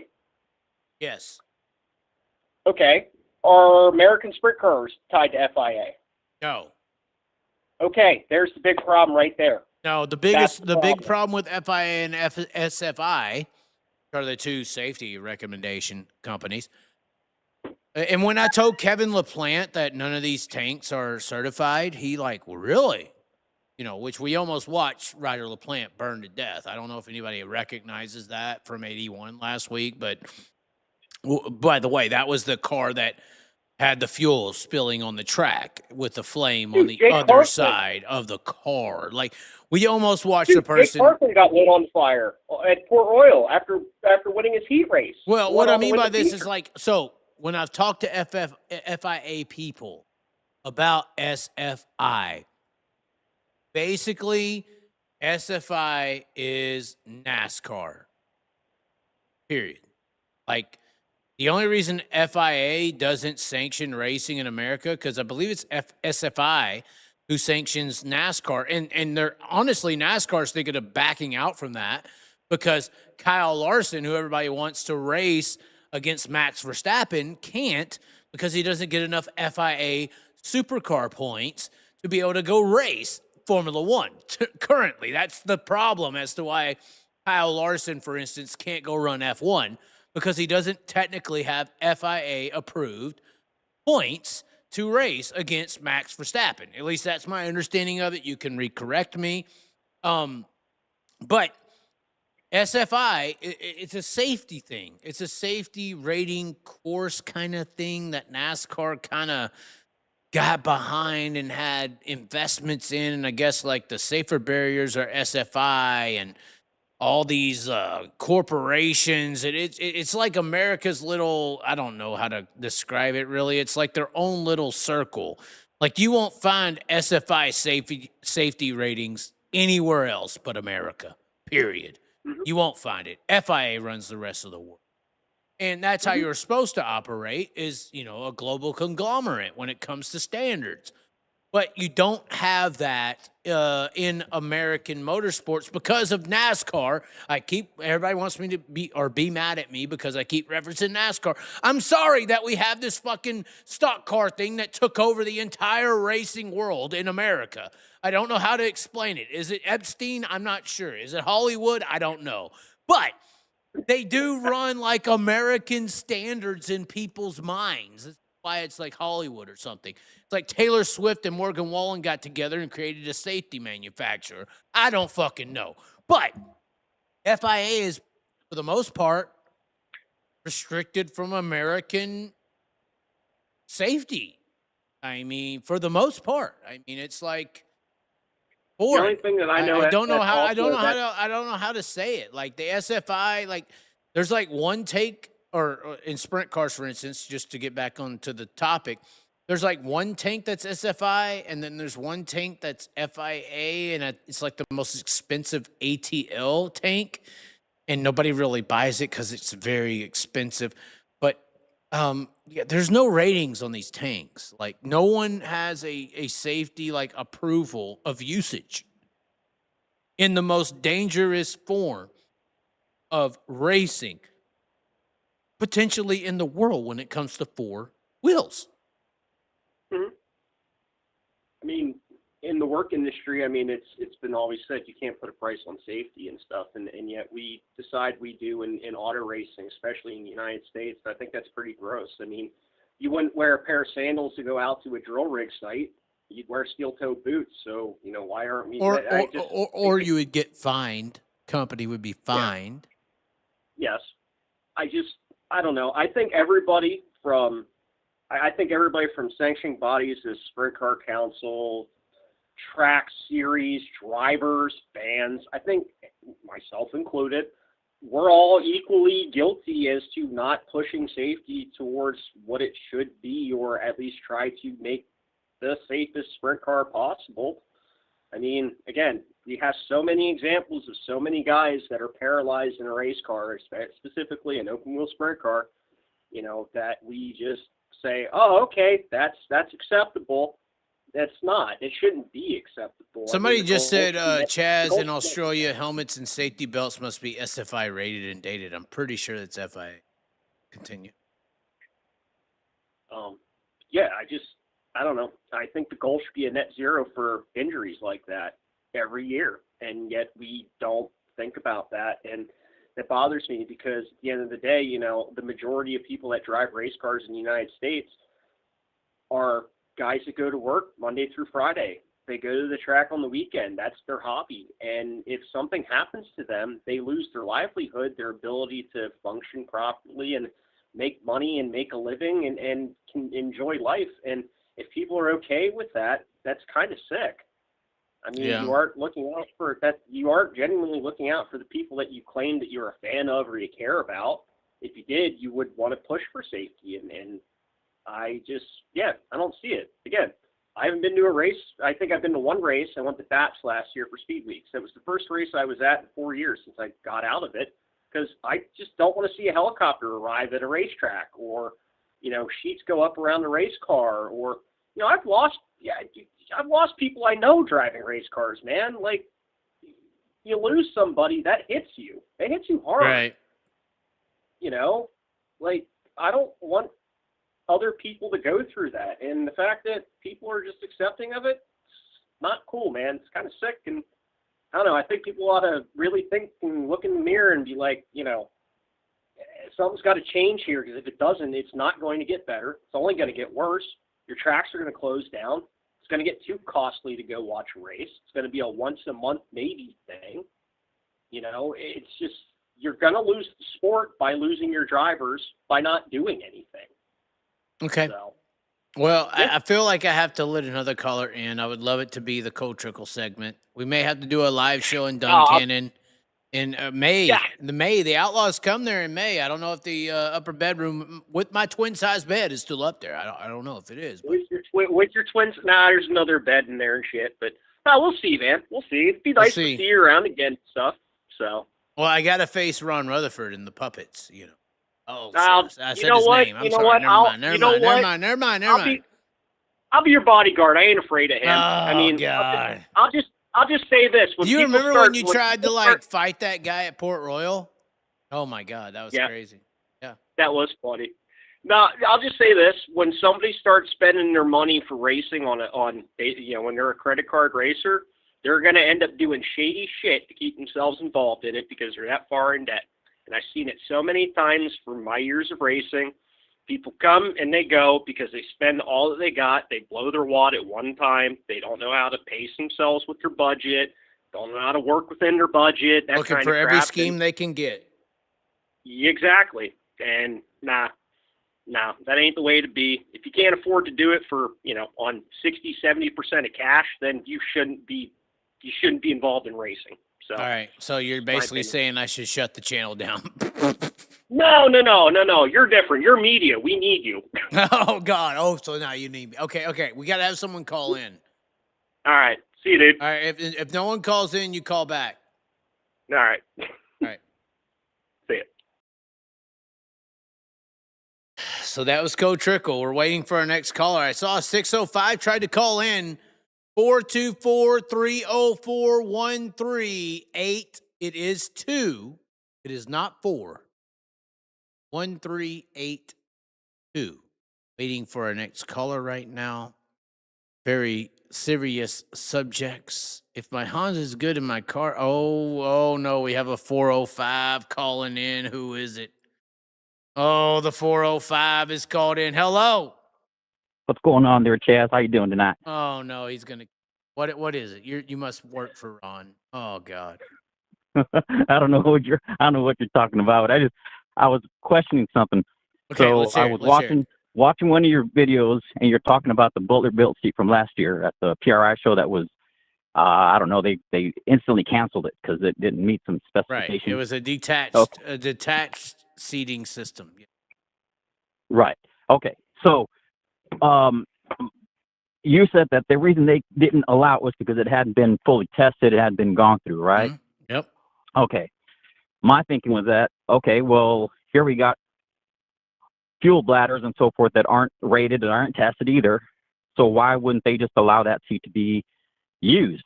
Because I was watching the Chase Johnson video, all right? Okay. So when you're looking at that video and he has the shot behind the seat where it mounts with that spacer that bent down. Yep. And I was thinking to myself, well, one of the reasons he ended up in the situation he ended up in it because those seatbelts came loose. Now I was thinking, had that seatbelt been attached to the seat, may have not had the same problem. Well, the reason the detached belt system didn't go through is because, according to what they were saying, there's the mounting system, basically. The mounting system for the seats onto the car is not tested. They used that word. It's not tested enough to guarantee that in a high impact scenario that the seat would stay on the car. So basically, Well, if you look, go ahead. Oh, I'm sorry. I was gonna say that when I looked at that seat mounting system, I think it had 4 or 2 bolts per mount, I believe.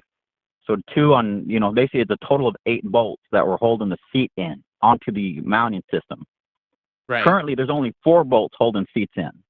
Well, unfortunately, due to this race car that we have to deal with, and I think it had the XC bars on it as well. That demo they had, which would have added on a couple bolts, but they don't believe that there's enough testing. That honestly, how it came across was they don't really think that. I don't know how to say this. They don't think that the welds of the chassis, and this may be very. I'm probably going to get a call from J&J and Maxim tomorrow, but they're not sure. I'll say that the bars and the welding system and how the seats even mounted to the car would stay intact. Period. They don't think that how it came across is they don't even think that the A pillar that comes down across where the gas tank is, that whole system that the current chassis has, even with the belts looped down. How it came across to me is they don't even think that that thing could stay on there in a big enough wreck. They think that it could all crush and destroy apart.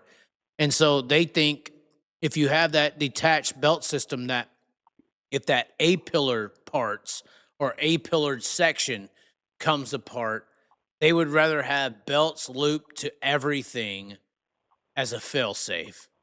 They don't think that it would be smart to have that seat detached from the chassis itself, because at that point, say the A pillar area does go away or does give way in some crazy accident, that the seat would become detached from the vehicle, and there'd be nothing but basically you'd have a scrambled egg. You'd have an egg in there just rattling around, which is very disgusting to think about. But that's, from my understanding and talking to everybody, they don't think there's enough. And even like you said, you referenced the video with, I believe it was Chris Ferguson, Victory Seats, who's a supporter of the show, but he tells it like it is. Like the NASCAR style seat that he described has a bracketeered system, a gusset system. It has so many systems to keep the seat in the car no matter what happens. And basically the sprint, this is how I should have said it from the beginning. I'm sorry to the A-pillar guys. But basically they have a system designed to keep that seat in the car no matter what happens. And sprint car racing does not. So basically, what they're using is they're using the seatbelt as a tether. Yes. Yes. And so, in my opinion, I was thinking an about emergency tether. Yes. Right. So, because I was thinking about aircraft jet pilots, their seatbelts are attached to the seat. Yes. And of course, because they can eject and whatnot. Of course, we're talking about two different animals, but if you just go with the idea that the seatbelts are attached to the seat, but the seat, that means in that situation, the seat is attached to the vehicle. Right, I understand what you're saying. So what's wrong with this using tethers on the seat then? Because to me it seems like it's a safer system to have the seatbelt attached to the seat, because you're locked into the seat. If you're worried about the seat being detached from the car, then you get tethers on it or something else just to hold it into as part of the car if you need that. Yeah, I mean, I think that's correct. I would if I was Butler built and they rejected it because of what we're talking about, I would have been like, okay, well, we'll just develop a tethering system for the seat. That would make more sense to me if I was Butler built. But I guess I don't know what they've done since then. I mean, maybe they're trying to develop that now, but in the moment, it was definitely rejected. Yeah. Obviously. Okay. So when I was looking at the Chase Johnson video, I was thinking about how, of course, we have 4 mounting points on most sprint car seats. You got 2 in the back and got 2 on the seat, or 2 below the driver. And I was thinking well, what caused his situation? And I realized that underbar that the seat sits on top of, because there's nothing supporting it behind it or in front of it, it's basically pivoting on that bar. And it looked like when he landed on the back of the chassis, the energy just basically it absorbed into the how can I put it to you? The back mount behind the driver's head, those bolts, if you look at them, they bent downwards. Yeah, but they were saying that's because of improperly mounting. That's why that's why they changed the rule to a certain length. Okay, that I'm not aware of. I haven't been following too closely on it. They changed the length of the bolt. You cannot have them a certain length anymore because of the length of those those bolts.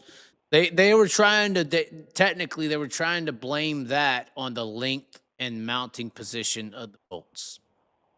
Yeah, I would say that that's not correct. I think that the proper fix would be to put another bar underneath the seat. So you have 2 locating mounts. Basically, the seat's not going to pivot. It's not going to rock back and forth in a situation like this. Of course, like with everything, all rules in racing are written in blood. And this Right. is how this is like they decide, well, we're going to change this or change that because what have you.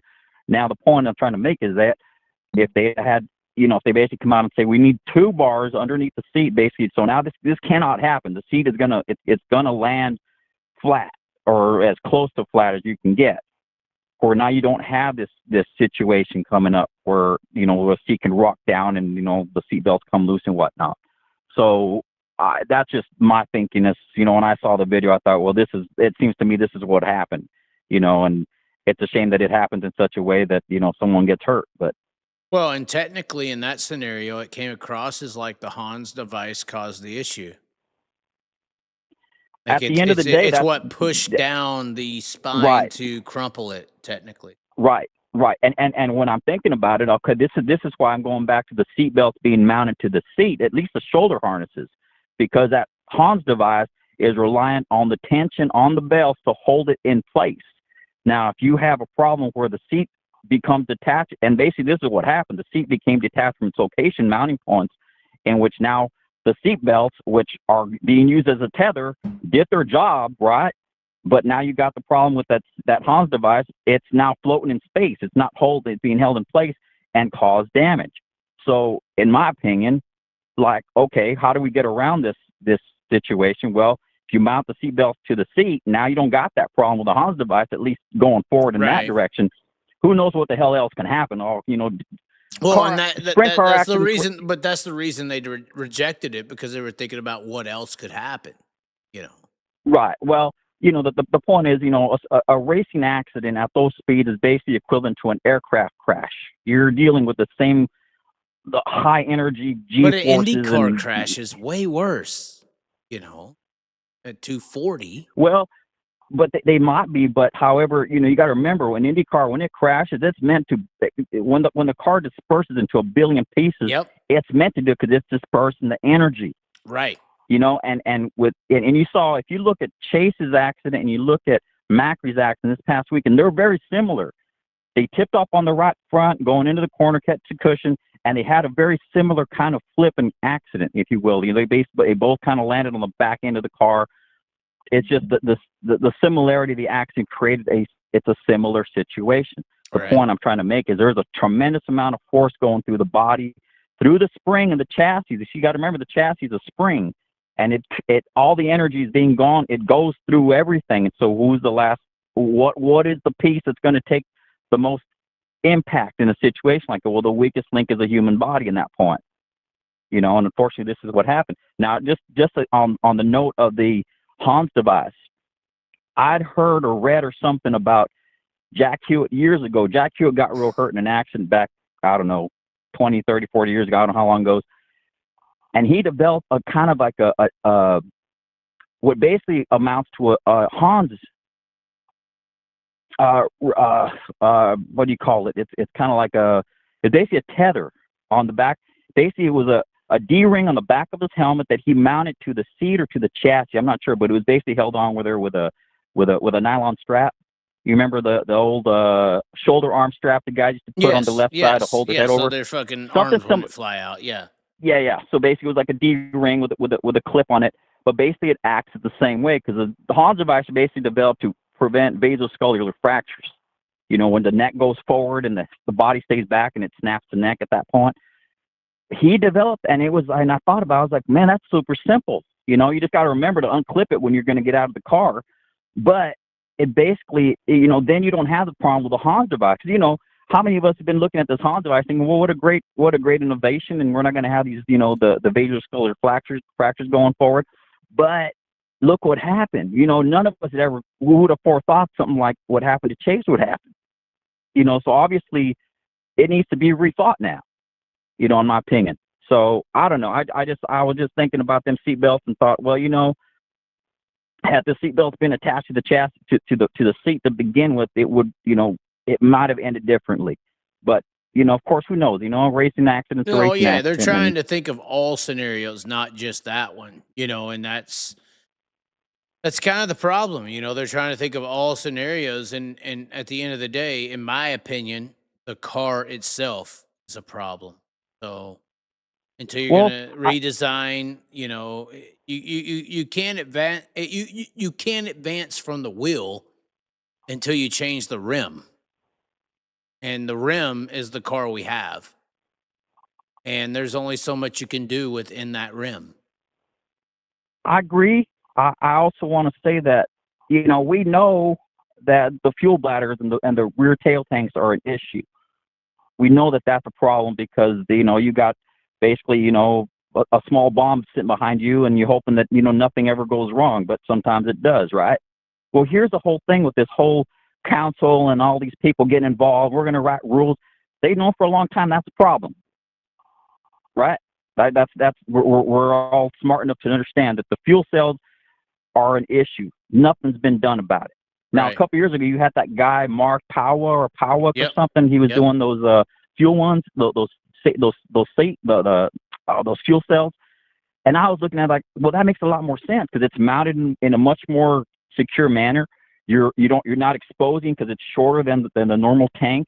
But what happened with that? It's gone. Like I haven't heard He nothing got about that for. rejected. There you go. So when you look at this whole rejection and the money and it comes down to one thing, Chaz. Who's got the money? It's all about who's the money, Yeah. So who's going to write the well, rules, and that would be who my benefit point. who. Instead of these people coming out and saying, we're trying to do all we can do to make sprint car racing safer, just come out and say, we're trying to make sure we keep making money and make it safer while we make money. Just stop Yeah. lying. Exactly. And you got Period. the gatekeepers. You got gatekeepers saying, nope, Butler, you can't use your seat. Sorry, no, go back, go away. We ain't dealing with that. Well, but Well, you can't use that one. I mean, you could use the fuel cell guy, but I don't think you could use that Butler seat system. I don't think you could do that. well, it never got tried, did it? It I mean, it the could fuel be cells are a very problem anyway. bad if you try that and it goes the wrong way. I mean, it would be. Well, that's what I'm saying. If they're saying, Would well, you we're worried rather about would you the rather seatbelt, see Anthony Macri lay on his back or Anthony Macri ejected across the fucking field in a seat? That's the well, problem. I know we just talked about that. If they got a problem with the seat not being tethered to the car, well, let's make some tethers for the seat so it stays in the They car. should have already, and this is their problem in a way. They should have already had that. They should have already thought of that. They should have. Maybe they should have, but They should have had a seat that came out that was belts detached, but still had some kind of tethering system. And well, it was a big debate. what's wrong? It was a big debate at PRI. Yeah. Like, should they have it or should they not? And it got rejected. But if they would have thought about it a little more, it probably wouldn't. If you would have had like a little belt loop system that, made sure that seat stayed on the car, then it probably would have been okay. Probably more than likely. Yeah. Then I'm not sure why they hadn't come out with that yet. Then why didn't they just say, well, we'll add some tethers to it and we'll be done with that? Will that satisfy your all, safety concerns? I don't know. Sometimes people go to PRI to make a splash, and sometimes they go to make a difference. Sounds like they wanted to make a splash more than a difference. Yeah. Well, I don't know.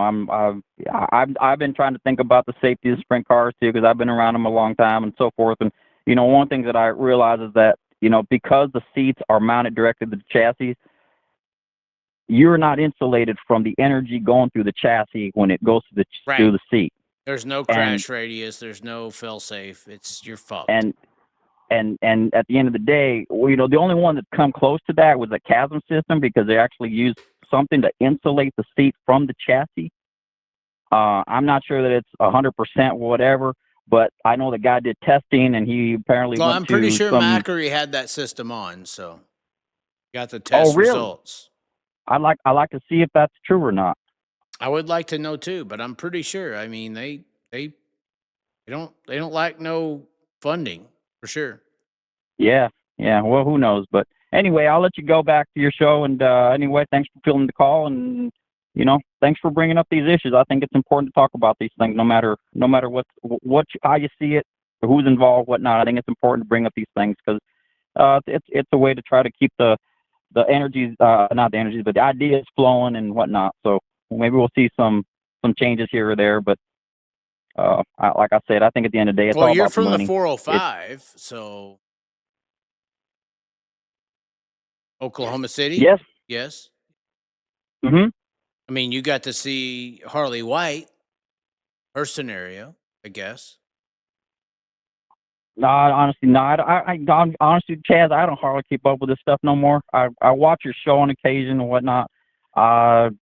With all the stuff that went on with the sprint cars and the high limits, and I got disgusted with the whole thing. I watch highlights on occasion. I probably watch your show more than anything else on occasion. But honestly, this is, I just happened to see that you were on tonight, and I thought this, I like to talk topics about the seats and whatnot. So, but I don't know what happened with this Harley White individual. Oh, well, no, she was a girl that got burned there locally, I-44. So were you an old State Fair Speedway person, or how did you get into it? I mean, 405. I mean, well, I'm actually from the Southwest area, and we moved around quite a bit, and I'm bouncing around all over the place. Okay. I was just curious on your background. I mean, it's Oklahoma City, had a pretty good sprint car name for a while, and then it got kind of ripped away. But well, the state fair track went away, Tulsa went away, all those tracks, and these were, well, I don't know, the State Fair economy was huge. starts tanking. I mean, yeah, and and I don't know, I get frustrated when I talk about especially the state fair, the fairgrounds tracks that are getting eaten up. Yeah. Like Syracuse, you understand some state fairground tracks are public property. Yeah. And when these cities are selling them off to the highest bidder, that's without permission of the people. That's a problem. Yeah, that's illegal. Should be illegal. Yeah. So anyway, we can get into politics and whatnot, but that's probably another story. But anyway, are you? Hold on, no, we'll get into it. Why not? I mean, we got our largest viewership just tuned in, and this could get serious. Are you for the Iran war or no?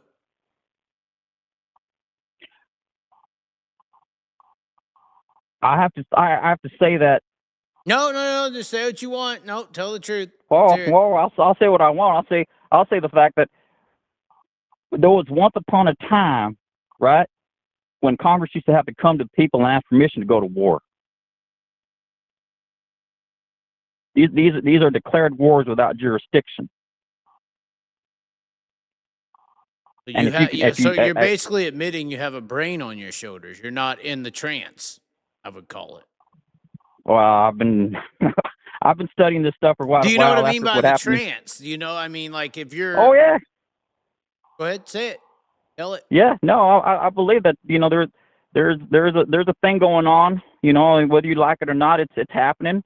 We saw what happened in 2020. Look what happened in 2020. Changed the whole world, right? Everything's changed, and this is another one. You got to remember something. Yeah. Someone said, and I think it makes a lot of sense. Just because it's 2020. Not, Go ahead. Sorry. 2020 was what it was, I believe, in my opinion, and this is what someone else said, is this. It was a transfer of wealth and a compliance test. Mm-hmm. Test for sure. Definitely. But it was, at the end of the day, it was a transfer of wealth. Okay, so you had trillions of dollars being shoveled in and out. This is going on now. Here's another compliance test coming up. Now look what they're doing in Australia. They're about to say, hey, you come get gas, you can only get $40 worth of gas every time you fill up now. Sorry, we're out of fuel. Now here, we're still getting fuel. Apparently there's still fuel going around because people are still going and getting gas stations around here, right? Well, hold on a second. What if they decide, well, you know what, Americans, sorry, we don't have no more fuel for y'all. Y'all can only get $40 worth of gas now. Yeah, it's all. Hold on, it's the curve. It's going to be the curve. So they don't want to hear it. You're talking too much truth right now. Hold on, you might want to back down. You might get. Well, I'm just saying. Hey, I'm just saying. Epstein may come for you tonight. I'm just saying. Keep going. Well, you had the curve back in 2020. We're just a curve, just a couple of weeks. Everything's gonna get back to normal again. Don't you worry about it. Well, I mean, the way I look at it, and this is just the way I see it nowadays. All of it's BS. They're all in on it. Whether it's Iran or Israel or whatever, they're all playing the game. And so because you know what I was thinking about was the whole Iran thing happened last year when Israel shot some missiles over there and Iran shot some missiles back. Hold on a second. That Israel just attacked that country and they just shot a couple missiles back. Not a full-on attack, not a full-on, hey, you attacked our country, we're going to go to war. No. It was just, spitting back and forth. And then suddenly this year, we're going to preemptively attack this country because, oh my goodness, they could have bombs and they could come after us, whatnot. And well, look what's going on. So the bottom line is like, I'll put it to you this way. Part of the narrative about that one of them fighter pilots that got picked up the other day, apparently he walked 100 miles to get from one point to the next point in a day. Yeah, that's according to their story. How so do you I'm just walk saying, 100 miles in a day? Can you tell me? I'm just wondering how that's their narrative, not mine. Can you explain to me how that is physically possible? Yeah, as far as I know, it ain't. But that's what they say. That's You not better my story. That's not my hey, hold on now. You can't. Do you love Charlie Kirk? You know what I'm saying? Do I love Charlie? Do you love Trump? Hold on now. Are you a white man? Hold on. Do you love the black man now? Hold on. Are you a liberal, sir? You must be a liberal. You don't believe him. Oh my God.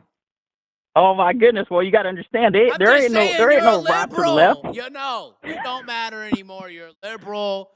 Don't believe you don't believe Mossad or Northrop Grumman. You're a liberal. I don't know, man. I don't buy to the whole left right thing either. I'm me. I'm just saying that David Goggins could do it. Somebody just said it in the comments. David Goggins could do it. 100 miles in a day. Well, there you go. Maybe this aircraft pilot could walk 100 miles in a day, and he did his job, and man, he saved his life, and it's a whole blah blah blah. But anyway, No. I want to add something to you. You mentioned 2020. Here's what I don't think people are understanding. I actually scared a guy this year by giving this perspective. I'll call it perspective. 2020. With the whole COVID deal, I said, this was the first disease in world history. You got to understand. So anytime there's a disease, people without immunity die. That's what happens. Like, you don't have any natural immunity. You die by whatever is attacking the immunity system. And this was the first disease in world history ever where old people who were losing their immunity died, but young people without an immunity lived. So I was like, hold on. Where is like you said, the business in all of this? Where's the business? Because this doesn't make sense. There has to be business that does. And then I looked at all the TV debates and all the, situations of the world, and it's like, hold on now. Y'all are debating and arguing over how is Social Security going to exist. Social Security was supposed to bankrupt in 2019, leading up to the election. Mm-hmm. Everything was going to end. It was done because old people were drawing from the system. And then somehow the tax drawers, or the people drawing from the system, all of them had this magical disease come along that killed most of the old people who were drawing from Social Security, and the young people who were futuristic funders of the system lived. How did that happen? For the first time in world, I don't know how people don't understand. All the children are fine. Oh, it's just you got to get vaccinated if you're 75 or 50 and older. It's like, hold on, no, that's not how disease works, ma'am, sir, whatever you want to call yourself. Like, if something comes along that kills people, it kills old and young people who haven't developed immunity. If there's something that's come along that's killing the old people but not the young people, that was genetically modified to carry out a ordained ideology. And all of a sudden, We don't have a Social Security issue anymore, sir. Because That all we the just got people. rid of. Yep. Go ahead. Exactly. Yep. Exactly. Well, here's an interesting one that Exactly. here's something else I found out. You heard of a cat named Tom Cowan? He's a doctor. He's an ex-doctor. He's retired now. But look up Tom Cowan and look up Tom Cowan viruses on YouTube. Just Google that or YouTube that, right? Okay. Here's what this guy has to say about it, and it makes like holy crap sense, right? All right, here you go.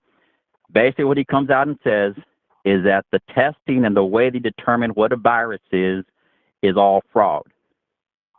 Going back all the way back to the big one that really happened back in the 1950s was polio. Polio, yeah. And he said the way they discovered how polio works and so forth, there's this whole thing about how they decided, well, this is how polio, what it is and how it comes to be, and da-da-da, we got to develop a vaccine and so forth.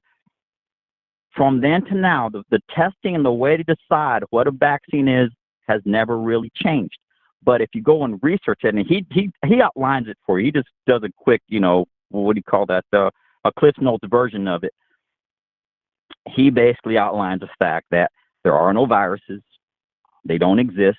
They've never proven they've existed. They've never seen one.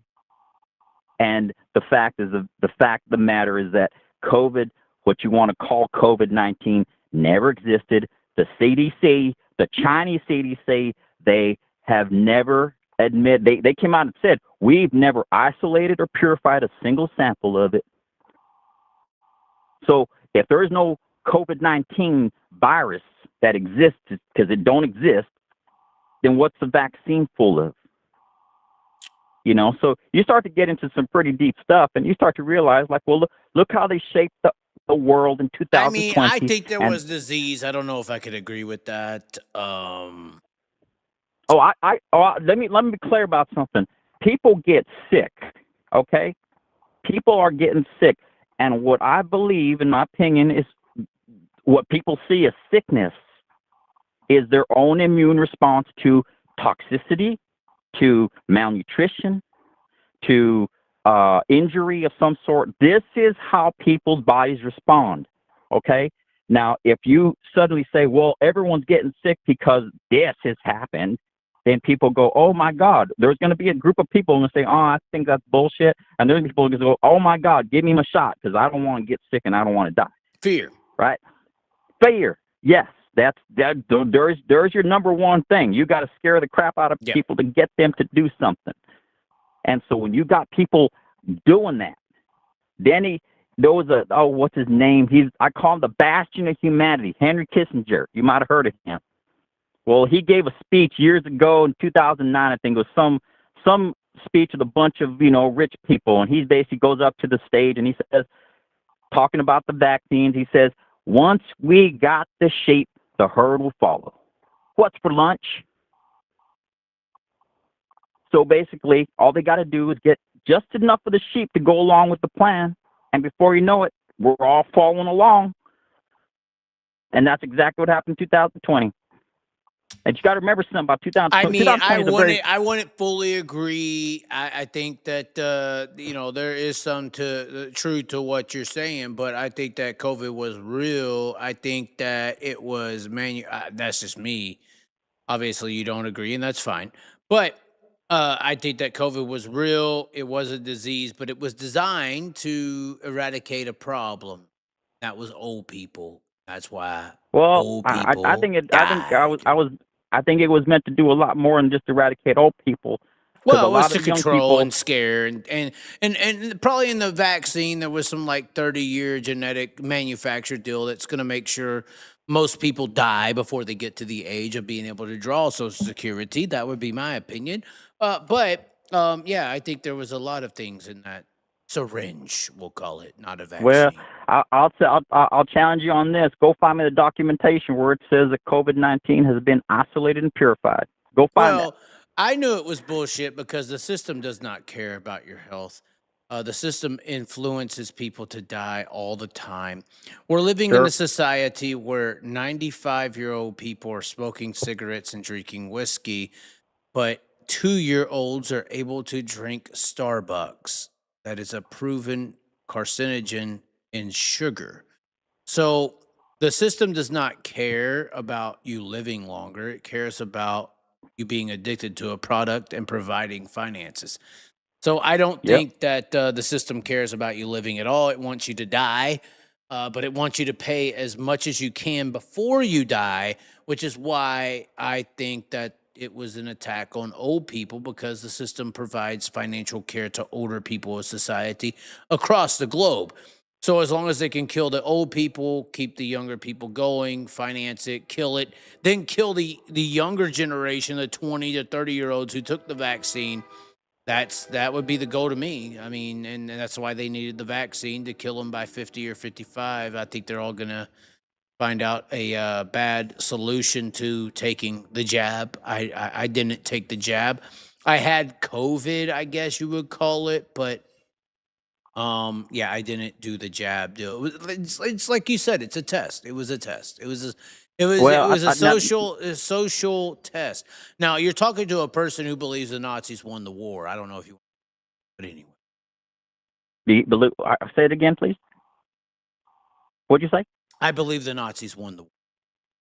You believe the Nazis won World War II? Yes. Oh, that's interesting. I never heard that. That's one. Well, I That's mean, they one were I never heard. they were consumed with astrology, and apparently, when we won the war, all their head scientists, like the Nazis, when we won, when World War II ended, right? All Yeah. the greatest scientists of Germany went.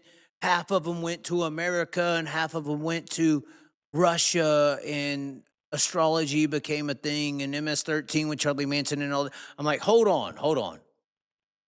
You're telling me the losers took over the largest industries and headed up the biggest infrastructure of the world powers? You're telling me the guy who ran Nazi astrology is in control of NASA? What? That don't sound like a loser to me. Sounds like a winner. Now you can't That's tell interesting. you can't tell the world that the guys who put people in gas chambers and want to kill everybody won. You can't do that, because they'll lose their fucking minds. There's too many people to rebel. You know what I'm saying? So it's like, you got to tell them that they lost, and then put the people who want to do some shit in some do some shit positions. So I mean it's ran. I mean I get how it's like a little far fetched, but at the end of the day, why the fuck did the leaders of all their industries all of a sudden become powerful in the most leading industries of all the other countries they were fighting? How did that happen? That sounds like infiltration more than surrendership. That's a really interesting point, because what I was told was that what I researched and studied and so forth, that someone pointed it out to me, the real war in World War II was between the Soviets and the Germans. And of course, we had the French and the English on the side of the Soviets. And then when the false flag of Pearl Harbor, and you can go look that up, because Shut the fuck up. was a false Continue. flag. Don't even try to explain. They won't listen. Yeah, if you understand. The point is that once America joined the war, we were fighting on the side of who? The Soviets. Technically. The communists. The communists. The worst, these are the worst enemies in the whole world, even though FDR Yeah, it was came Russia out and versus said, Germany and us versus Germany with NATO, which was UK, and China, which is why China got the contracts. But continue, yes. And so the long and short of it was that who won the war? Well, the Soviet Union won the war. And if you understand how the Soviet system worked at the time and who was running it, the Bolsheviks and the communists and whatnot, well, they ended up winning the war. And guess who paid for it? We paid a huge part into that. In the 1950s, I forgot the guy's name. Butler or something. I forgot the guy's name. I can't think of. Anyway, he went to Congress, and he filing cabinets full of information saying, look, the Lend-Lease program, we basically have been funding and giving all this information to the Soviets. And the Congress basically turned their back and said, yep, get the hell out of here. We ain't want to know nothing about it. Right. So basically, we were giving them printing plates to print money in Soviet Russia. our communist enemies, the biggest enemies in the world. Oh, it's so deep, you know. You know, The bottom line is that you're basically somebody in like 2090 trying to say, "Hey, Charlie Kirk didn't support the Iran war." What are you talking about? Whatever. Like, we look back on history and they wrote the book. So what's this well, Charlie you, Kirk guy that was against it? You're full of shit. You know, that's basically well, what you're saying. Like, you know, I'm sure people, if it was 1965, yeah, he knows what he's talking about, but we're in 2026. Who, what, who, you know, I mean, nobody well, knows. you know, it always comes down to one thing: who writes, who? What's that saying? The victors always write the history. Yep. So the victors get to come out and say, Hey, well, you man. know, the Go ahead. you know, the victors come out and say, well, the Germans were bad people and they did this and they did that and we got to punish them, so on and so forth. And they get to decide who and what is going to be believed going forward. Hey, man, And you got to remember some good evidence. There's some good evidence that I don't know if I should say this. There's some good evidence that black people were not slaves; they were prisoners of war. Oh, I wouldn't disagree with that, but I'd also say a lot of the white population was the same too. Oh And no, I'm just talking. I'm not going to argue that, but there's some evidence that black people were already here. They were here prior to when? Prior to Columbus and the Spanish. Oh, okay.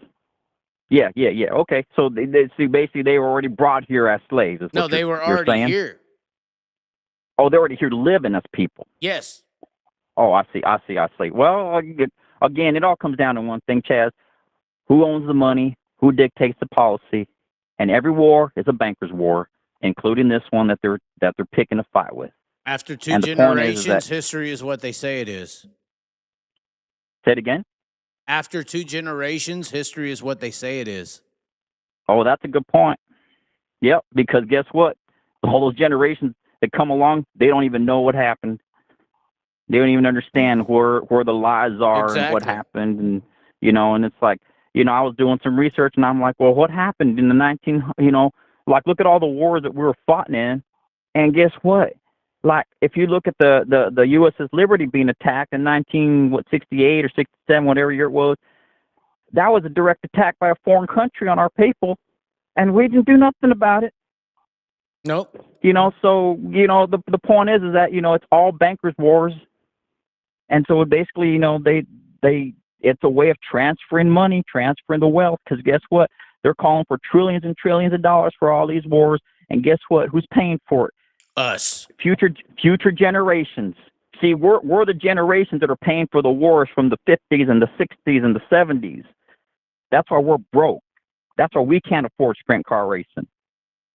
You know, that's why, you know, that's what it was once upon a time back in the 1970s. You want to go own a sprint car? Well, you go in and bought one and you start driving one. Yeah. You don't have to worry about all these rules and this and that. And you made enough money working a normal job where you could afford a house and a family and a car and a sprint car if you wanted one. So this is the reason why we can't afford shit nowadays. Because, well, look, a gallon of gas is what, $4 or $5 now, depending on where you're at. Yeah. You know, back in the 1970s, a gallon of gas was 65 cents. And that's just, let me get started on this one. After the OPEC oil crisis in the 1970s, they kept saying, we have an emergency. We got to change the way we drive our cars. We got to get rid of the hot rods and the big engines in the cars. We got to we got to start putting smog equipment on them and clean them up, and the EPA and blah, blah, blah bullshit. It was all bullshit. Yeah. Because we have been producing oil. We have everything we need in this country. We don't need to be resourcing from nobody. We got it all here. And they basically swindled the American people. But guess what happened? Here's another point. I just remember. What happened in 1971, August 15th? Tell us. That's when Nixon closed temporarily now. He just going on just for a couple of days now. Temporarily closed the gold window. And that's when the petrodollar became a thing. It became into reality. And once our dollar was now being backed by the petro oil company dollar, or the petro oil value of a barrel of oil, that's what our dollar was now being based on. We waited a couple of years, and we have this huge oil impact, this oil embargo. And basically what it did was it created a wealth transfer.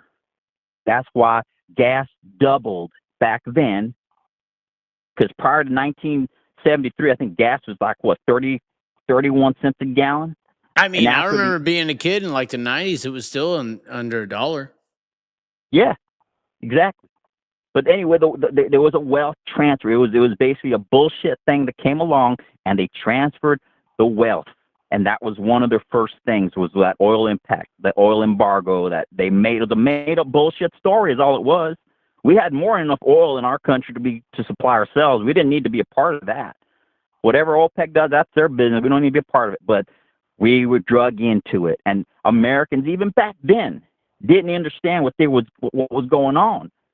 They didn't realize they were that still it had to caught do up with in Kennedy getting shot 10 years ago. Not only that, but also, the Vietnam War was going on, and all these distractions. But the bottom line is, people could still afford a decent living, and you could afford a sprint car back then on a working man's salary. And if you wanted to go race at your local track, and if you wanted to go tour with the circuit, you could make it happen. Nowadays, you got to be a multimillionaire to afford to go sprint car racing. If you want to go on the circuit, you got to be a multimillionaire. You can't just get a job and afford a Ford 10. Well, here's the point. You bring up on this, and I appreciate what you're trying to do. It's like you're trying to bring awareness to racing and try to keep the sport alive. But here's the problem, Chaz. We don't got a youth that's interested in sprint car racing. And my opinion is that there's no relation to it no more. Because I remember growing up when I was like, I like to race a sprint car. I like to be involved. It seemed like it was something that you could get to, something that I work. It was an obtainable goal.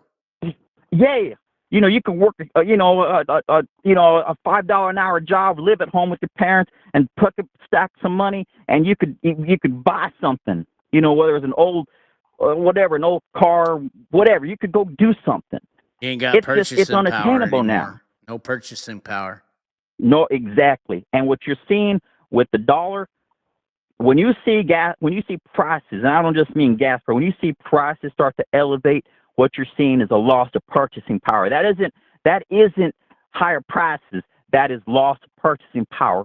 And it's called, by the bankers, they call it this thing called inflation. We're inflating, the dollar inflation. We're of inflation. No, it's theft. Plain and simple.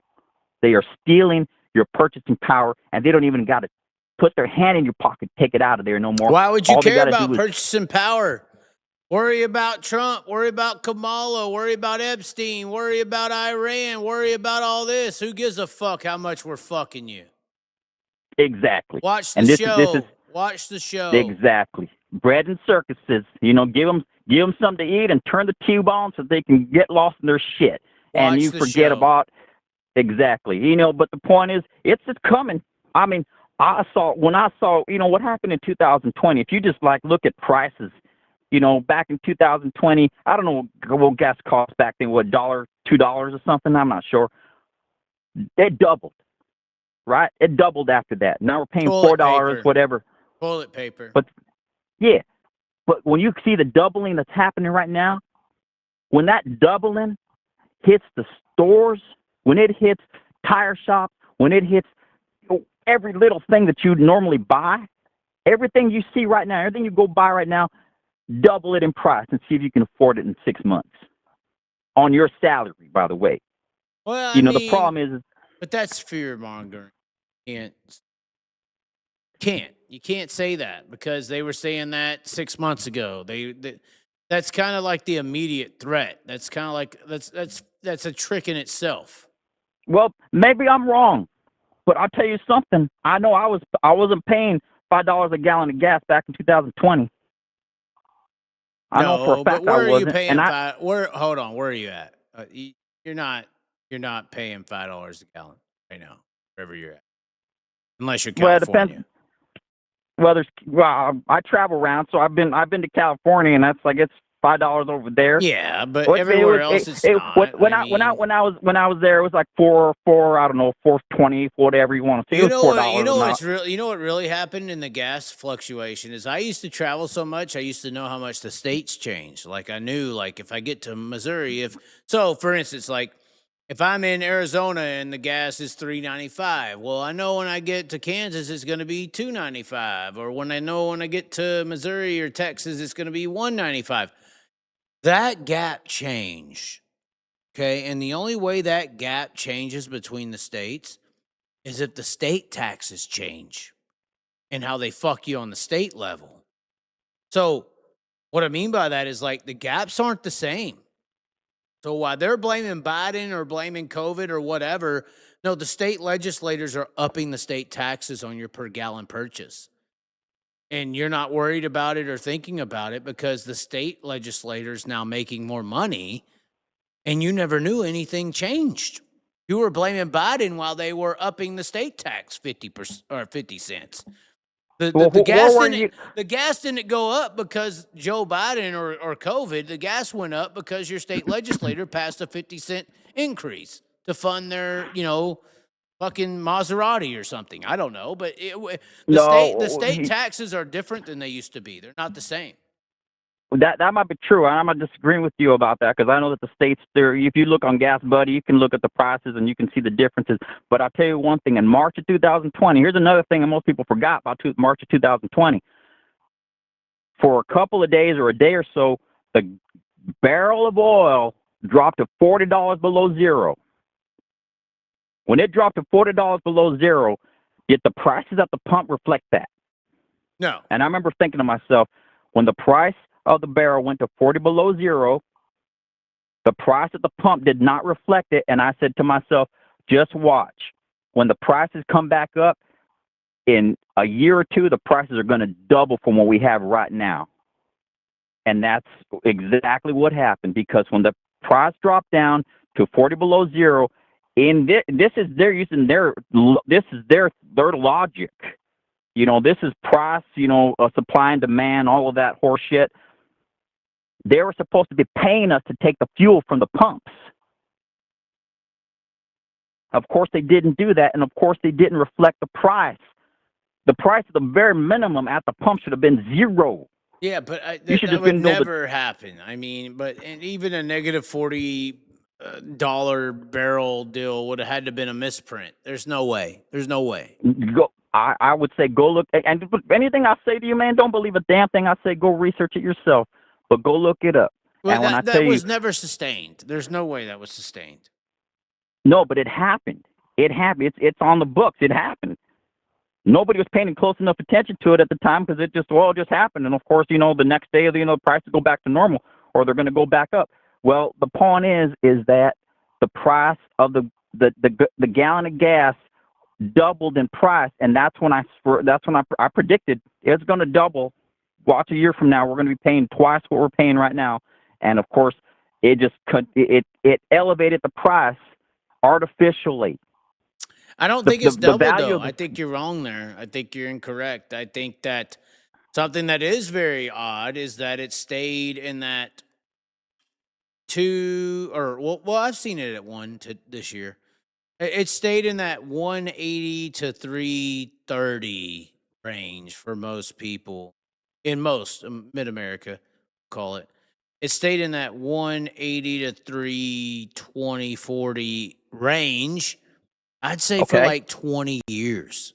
Like it stayed there. Like I remember when it was 99 cents. And then it went to like that 180 level. And then it's been in that 180 to 3 something for 20 years. It hasn't ever changed. Like that's weird. Well, I don't know. I don't know what you were paying for fuel back in 2020 or where you were living at the time. But just compare that. It's a simple metric. If you were in Dallas in 2020 and it was $2 a gallon, how much is it now in Dallas? If it's 280 or 380. That's what I mean. Like, how has that range not changed in 20 years? I don't know. It should have, but now.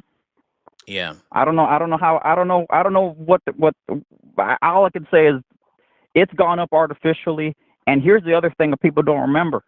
I don't know if it was under the Obama administration or whatnot, but they lifted the oil export embargo because we weren't allowed to export our oil. This is one of the reasons that gas stays at such a reasonable price, for so long. When they lifted the oil embargo or the oil export embargo, now we're trading our oil on the international market. We're sending our oil out into the world, and when it comes back, we're paying world market prices. This is why this whole thing is such a sham. We don't need to be sending our oil out. We don't need to be a part of it.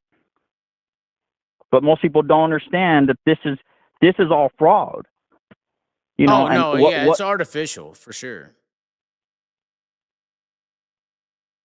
So anyway, the bottom line is we're in trouble.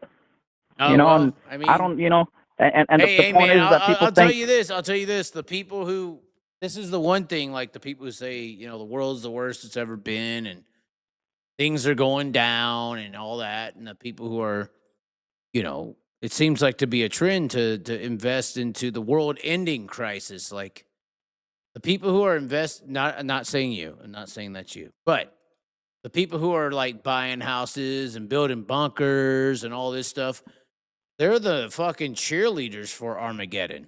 Because if Armageddon don't happen, they just spent a lot of fucking money that went to waste. It's like they're going to be cheering for the world to end. Because if it don't, then they spend all this money for nothing. Well, think about all them preppers that have been prepping for the last, 25, 30 years. They got, bunkers full of food and arms and, gas masks and shit that, all this shit's starting to expire now because it ain't happened yet. They're pissed off. They're fucking saying it's coming. Let's go, Trump. Fucking push the button, damn it. Yeah, and the bottom line is it's all bullshit. It's all lies. It's all theater. It's all made up. But there is a reality to it. When you got to pay more for food or more for gasoline, you got to be able to match that. And are you making enough at the end of the month to cover those differences? Right. And the way I look at it is, so long as you can cover your expenses at the end of the month, it's like you ain't going to be really touched. Right. But how much do you got? How much the theft? They call inflation. I call it theft. Does that have to increase before you can no longer keep up with it? Right. That's when you. How much do they want to push the issue? How bad can we all be living in our cars before they say, or before we say it's enough? Exactly. And even so, it's like, what are people going to do? People keep talking about, well, what are we going to do? Oh, well, we're going to vote. You can see the voting shit coming on, right? You see all the, we're going to start pushing for politics. This guy's going to fix it. Don't you worry. Well, that's what they said last time. And the time before that. So it's like this voting thing. And let me tell you something about voting in this country. This country's occupied. When the bankers took over the when they created the Federal Reserve, we have a foreign bank here, foreign banks running our finances. Rothschilds. Since 1913. Yeah, the Rothschilds. You also Rockefellers. got name them off. I mean, 13 there you go. families run the world, buddy. There you go. So you ain't voting for shit because they don't let the people of the occupied country vote. You get to pray. You get to play vote. You get to put a sticker on your chest and say, I voted today. I feel so good about myself because I voted for the lesser of the two evils. I love that saying. At the end of the day, these politicians are scapegoats. They're scarecrows. We land on them all the time. They're just distraction tactics. They're like, here's who you got. And it's really like the guy. It's like blaming Sylvester Stallone for Rocky or Rambo. Like they didn't write the script. They didn't direct the movie. Why are you blaming them? But you're voting for them, so that's all that matters, technically. Yeah, well, exactly. It's the bottom line is that people are too goddamn scared. I mean, we live in a time in this country, in our country, when people are scared to be mad. I'm scared. I don't want to get angry. I don't want to say the wrong thing. I don't want. Hey, hold on now. If the black people get too mad, we condemn them, though. I mean, we can't. Shit, if the white people get too mad, they condemn them too. Oh, you can't get mad. But that's the point, right? That's the point to the racial divide, because if the white and the black guy got together, they'd be fucked, right? Oh, absolutely. Right. So they got to divide and keep it all conquer. divided. And now the white and the black don't work, so they're trying to divide. They try and divide the men and the women. Now it's Oh, the not only men the and the men and women, women. Yeah. but then you go and bring in all countries about and how it came to be and the rights and liberties and all that stuff, and you just throw them into the mix, and it's a shit show, you know. And not to mention, I was just going to say, remember when guys used to get at fights to the races? Oh, this guy kissed him a tire and he flipped him over. It's like, out there they go duke it out for a couple of seconds. It's like they go at least express their energy and their anger, or get in their faces and yell at each other. Now you got the sheriff showing up. Oh, you guys stay away from each other. We'll arrest you. It's like people are been pussified. People are afraid to get mad. People are afraid to have anger. People are afraid to say their thoughts. And it's like this is what angers me about the way the whole thing is. It's like people don't stop to think about this stuff. And it's like, here it is. What it comes down to is they want control over everybody, even your own thoughts. They want you to control your thoughts, that you don't say the wrong thing at the wrong time or offend somebody. Don't get me started about saying the wrong thing, because there's certain people that have said something and they got them in all kinds of trouble. Yeah, we Kyle. won't talk about that. Yeah, Kyle. I mean, oh my God. But of course it's like everyone worships like, oh, we don't want him to get in trouble, so we gotta let him do his thing. It's not and, that, it's corporatism. It's the sponsors are gonna pull their slots. We can't. Yeah. And of course what you got a bunch of corporations running the show. This is why I hardly watch a race no more, Chaz. Because you see when the first night, what happened the first night of that first high limit race? I'll tell you what I'm remembering. Tell me. When Kyle Larson pulls down and stops his car, and he got his spot back, and he said, "I want you to give Rico his spot back, because then Rico spin out or something." The Tri-City. Yep. Right. Okay. So I've been watching sprint car races for more than a while, and of course I know you pull off the track. What's the rule? What's always been the goddamn rule? You go to the fucking tail. Right. You go to the tail, you stop your car on the track, and guess what? They didn't. And I remember, who was the guy driving for Swindell? Oh shit. Sanders. Yeah, that's right. Sanders got fucked out of that deal because basically he would have moved up, right? Yep. He would have gotten his transfer spot, whatever. The bottom line is, I remember thinking, what the hell is this shit? These guys start this new series and they're already breaking. Like, these are customary, long-standing rules. You spin on the track, you go to the tail. You pull off, you're done. What's that? You pull off the track before it's over, you're done. Right, exactly. Right. Okay, we all know these rules, and then suddenly here we got this situation where suddenly the rules are being rewritten right in front of our faces, and I'm thinking to myself, what the hell is this? And I remember thinking, there was something that was said afterward. They said, "Oh, we're new to this whole running the show thing, and you don't really know what we're doing." Basically, it's some kind of lame ass excuse like that. Yeah. And I remember, I think it was Tommy Estes was the race director. Yes. And of course you got Kyle and you got Sweet, and you got, between the three of them, you probably have, I don't know, 75 years of racing experience, and they're gonna sit there and pretend like they don't know what the hell they just did. And I'm like, you guys are flipping the fucking bird at all the race fans. Yeah. You guys are making the race fans look like idiots, because you're basically telling me I'm stupid. Yeah. And that's when I started seeing this whole thing. I was like, there's something going on with this whole thing, this whole high limit. I don't know what's going on, but it ain't right. And of course you got the Sweet thing. How long will it happen? He something about the scales. It's these blatant cheating shit going on. I'm like, these guys are cheating in front of our faces, the fans. And then I realized something, Chaz. I realized something.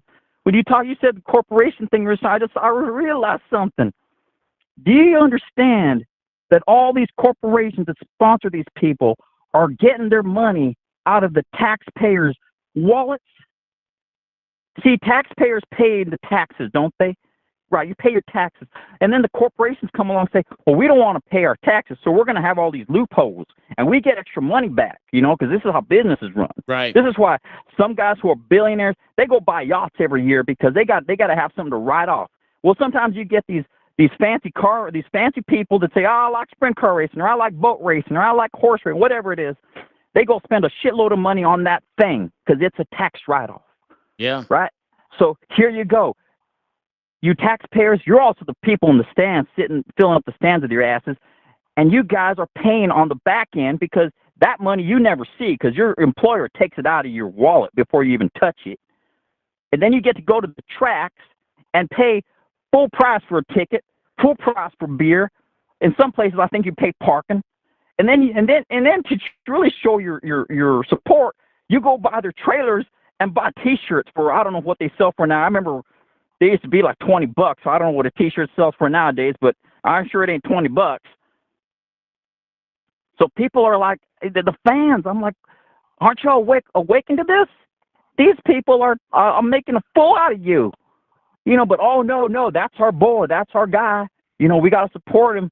Who cares about the Trump? Who cares? Trump this, Trump that, fucking liberals. Fuck it. We're in the game. Yeah. And then of course the whole betting thing comes along, and I'm like, well, there you go. You just invited the mafia in. So I'm not a bettor. I don't believe, if I ever been to Vegas once or twice, I might throw a few coins into a slot machine. Not my thing, really. If that's your thing, fine. But as soon as you got the betting involved, now I don't trust the results because I'm like, well, maybe the betting is going to go a certain way because, just like football, who doesn't know that football's rigged? Right. How many times have you seen that now? Well, I don't know. I can't trust the sprint car racing they're rigged because they got them involved now. So, at the higher end, I'm talking about we're talking about the millionaire end of it. Your local tracks, if you can still find them and you can go support them. It ain't the guy betting $5 or $10. It's the guy betting millions.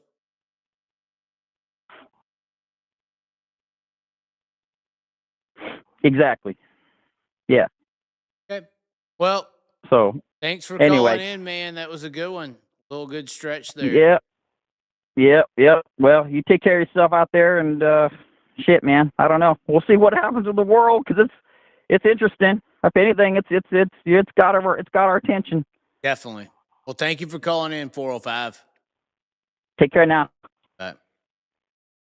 Yeah, he is correct. He's mostly correct. How about that? That was the best comment of the night. He is mostly correct. We keep doing the phone calls. I need comments right now. Not seeing super chats. No super chats. We're about to shut the show down if the super chats don't come. We're done. We're done with you people. You white people. We're not trusting you at all. I'm not listening to you. He's mostly correct. No, we need to go. It's 11:21. What did I miss? The drunks already have answered. Anyways, ladies and gentlemen, I think that's going to do it for the show. Should we keep doing these? I think we're going to. I'm not sure. Hold on. I have somebody who said they're going to. Oh, we almost had a new caller that would have kept it going. Anyways, ladies and gentlemen, thank you for tuning in to the show. We're going to tune it on out now. Be sure to like and subscribe. Hopefully you survived. Until next time.